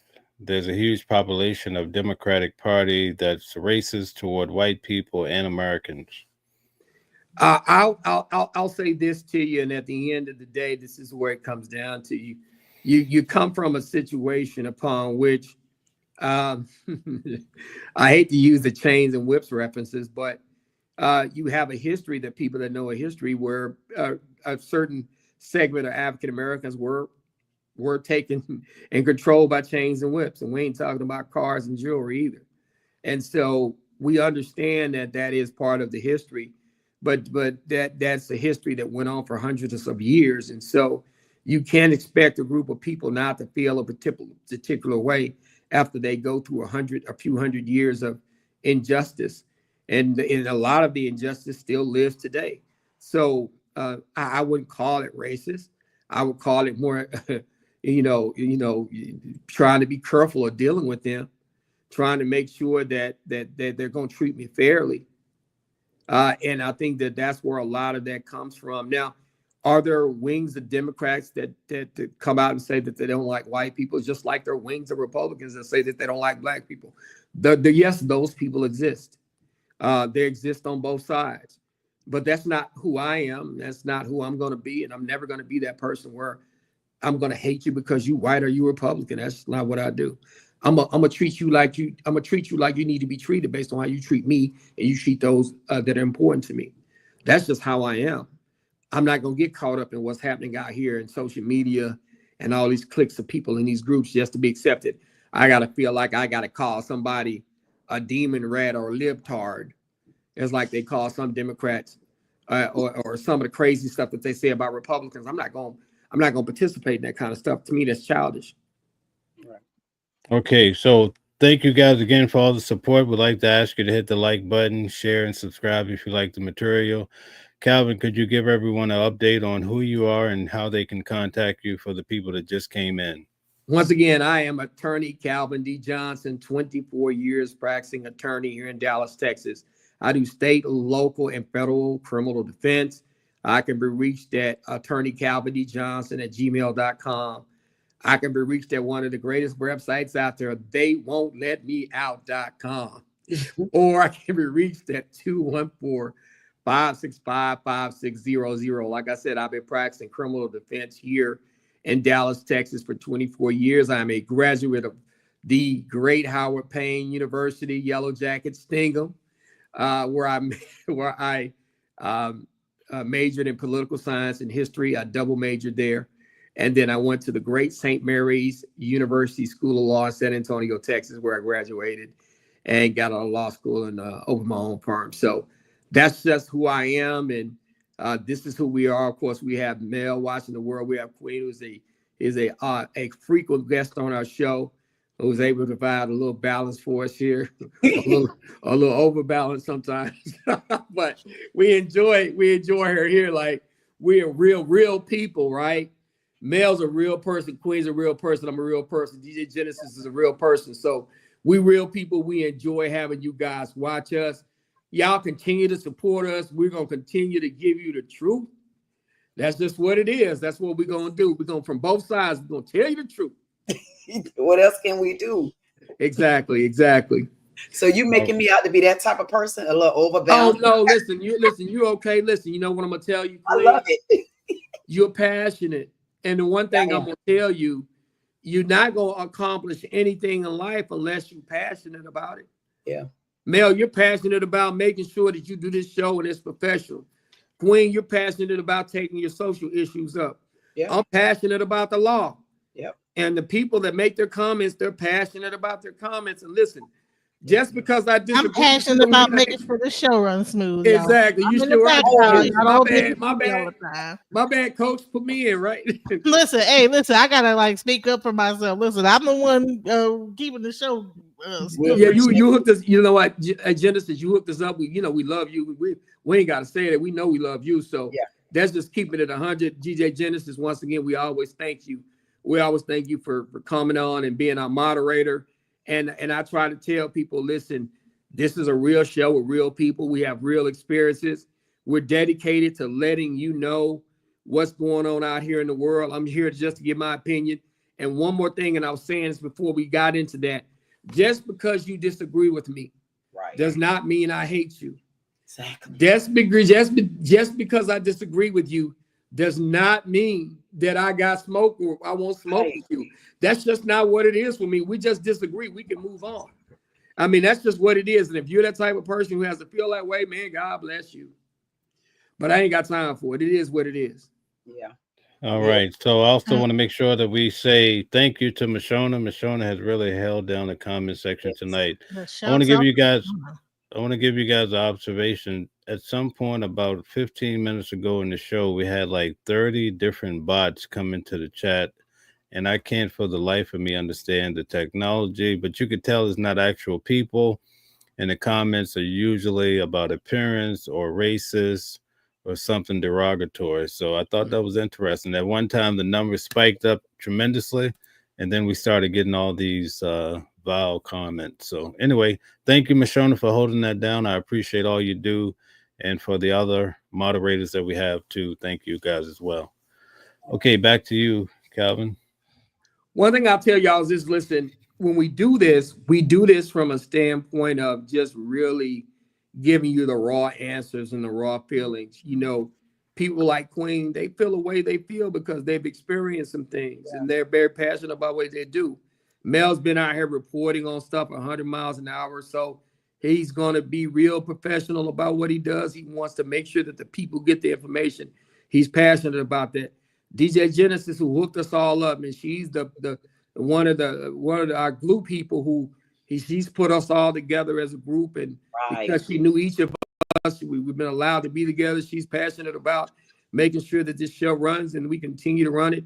And I'm passionate about the law, so I'm trying to do everything I can to make sure that I explain stuff to folks. And I've had people in the past disagree with me about stuff just because they supported one side or the other. And I just tell them, I say, hey, look, we can disagree with each other, but I do what I do based on my experiences at the court. And so when I have people that I represent, I give them advice and they follow it. If you come on here disagreeing with me, great. If you come on here to continue to disagree with me, hey, I'm even great with that too, because you're somebody I probably would not represent because you're not going to be amenable to me telling you what you should do and you listening to it. I'm the type of guy where when I represent people, I want people to listen to my legal advice because I don't want you to blame me when it goes wrong, when you didn't listen to me on the top end. When you decide to do what you want to do, then you got to own your decision making. So that's just what it is. You don't get to tell me what to do and then get to blame me because what you told me to do didn't work. Don't work like that. That ain't life. So I'm just sharing this with everybody. That's just my take on everything. And it says, have you guys covered the recent letter from the defense, Gina standing with Diddy? Okay, listen, let me tell y'all something right now. My whole attitude toward the Diddy case, number one, I don't like what he did to Cassie. Nobody does. Nobody's justifying that. But to charge him with like RICO, to me, that was doing too much. Was he a little freaky? Yeah, but a lot of this stuff, do I think a lot of this stuff he did was criminal? No. But the law said you can't do certain things with certain people. You can't pay people to do certain things. I get that and I understand that. But to me, these are more individual crimes. This is not running a criminal organization. This is not a RICO. That's just my attitude. So that is what it is. Understood. I love it. All right. So we reached our time. We'll take closing comments from, I guess we'll start with Queen and then we'll go to DJ Genesis. Okay. Go ahead, Queen. Good. All right. So I guess the only way I could wrap this up is to say that, you know, I think if we're wanting to see any type of change in our nation, and it doesn't matter if we're talking about P. Diddy, it doesn't matter if we're talking about illegal immigrants, it honestly doesn't even matter if we're talking about homelessness. I think if we're going to get any type of resolve or we're going to get any type of resolution, the first thing that we have to do is we have to start taking emotions off the table. I mean, we've been emotional in this country from the last I remember, at least the last 24 years. And if I want to throw the truth in there about Democrats, they've been running the ranks of the country. I mean, aside from Trump taking his 4 years, then arrest. If we learn how to take emotions off the table, I think we'll start learning that there is a path that all of us can walk down, and we can see that there is a rainbow and a pot of gold if we just open up our eyes, pay attention, take emotions off the table. Because we've been emotional for so many years, how can you fight a war with emotions there? Sometimes you have to put that defense up and you have to go for what you know is right. And you got to fight for it, and don't let anybody take you down. Don't even let them bring you down. Stop looking at the name Republican. Stop looking at the title Democrat. Stop looking at party size altogether. Look at what you can see that's going to make a change. As a Republican, I'm not one, but even as Republicans supporting certain bills, Democrats supporting certain bills, you don't have to support a party size in order to move forward. What you need to support is each bill separately. And if that bill makes sense to you in your lifetime, then that's what you need to fight for. That's what you need to support. And those bills that don't make sense to you, you need to take those bills and listen and cuff their butts up. Sorry, I have to be respectful here, but you have to let them know, I'm gonna go for you on here, but I'm very two-faced. If you slip over there, I'm gonna get you. And that's where I'm at right now. And I'll turn the floor back over because I get very emotional in these particular moments. Okay, DJ Genesis. Well, I just wanted to just thank everybody for joining us today. As the producer of the show, I really want to give a shout out to the people that support. I want to get some more support as time goes on. People, get your cameras ready. I want to see some interaction with everybody. I want to see what you guys have to say. It's one thing to be in the comments. Go ahead, get your cameras ready and come up and talk to us. We're here to have the conversation. And number two, if you're on my side of the channel, please go and support Watching the World's channel. If you're on Watching the World's channel, okay, let me show you. This is his channel right here. If you're on mine, go ahead and like and subscribe his channel. If you're on his side, please come and support my channel as well, because listen, YouTube has been taking away my subscribers. I don't know why. So please like, subscribe, and hit the all notifications button, because if you don't, it will not do it. Also, Queen said so. Let me see, where is her? Didi said it. That's her channel. So please also support her channel. And then Calvin is broadcasting from Facebook. Please support his channel on Facebook. Is it Calvin Johnson on Facebook? How do we yeah, you say you can go to I'm with Calvin Johnson. You can look up Calvin D. Johnson, attorney at law. It'll usually come up. I have several Facebook channels. Of course, I got to get used to all this stuff, y'all. Yes, I think that's his Facebook. If it's not, hit us up some way, and we'll get you his actual Facebook. Or just go to his website. We've been promoting it the whole time. They won't let me out. That's the main way to reach him. Mm-hmm. If you have a court case or whatever in Dallas and Texas at large, please hit him up. He's a very great lawyer. He's one of the best. Please continue to support him. And my last thing is I wanted to say is I'm really sad to hear about what Jasmine Crockett is facing. She has been, she's been shaking it up in the Congress, but I think people do not want to hear any people going against them. And I think that this is dangerous when you see a person that's actually holding people to the task to uphold the Constitution, and then you turn around and redistrict her just for speaking out. And I think that that's wrong. And I think if you're in that district and you're a Democrat, you guys make sure that you vote for her in the next election, and make sure that people get behind her, because this is just wrong. It's not right to use your presidential power to or whoever this was that redistrict the whole situation. I'm not sure if it was an executive order or what it was, but I think it's wrong to do that just because she was the only one really being vocal and speaking out and really standing up for people to make sure that people just didn't just ramshot, just rickshaw, just do whatever they want. Now what they're trying to do is just make it so that they get everybody to just be yes men. And we still have 3 more years to go. So yeah. This is a very dangerous thing that's happening, and people need to pay attention to this type of stuff that's going on, because this is not, if you don't want to have a whole House or Senate that just agrees just for the sake of agreeing. You want to have people that's outspoken, that says, okay, this ain't right. What's going on here? What is this? You don't want to have just a bunch of yes men in office in the Senate. So I really encourage, if you're in those districts that she has been put into now, please speak up and get everybody to vote. So that was my thing I wanted to say. All right, Calvin, you want to take us home? Yeah, I do want to take you home. I'll tell y'all this. Listen, everybody. Number one, we've started to do this show every week. We're here at about 2:00 every Sunday afternoon. 2 o'clock Texas time, 3 o'clock New York time. And we go generally for about a couple of hours. Me, Mel, Queen's always a guest on our show. DJ Genesis, of course, hooked us up. But we want y'all to go on to Watching the World 777 Mel's site. We put it on his YouTube channel. Mel has been great and gracious on having me on with him. He's a reporter, has been a follower of the Diddy trial. He sat through every single minute of testimony involving that case. He's a great person who actually goes into the courtroom and does the work to get into those places so that we could have those types of observations. We're trying to grow this to make this into a weekly show. We would love for you guys to log in every week, comment, subscribe, and show us some love. The other thing is, when it comes to me, I definitely give my legal opinion. Everybody may not agree with me. And it's great that you come on. If you don't agree with me, that's okay.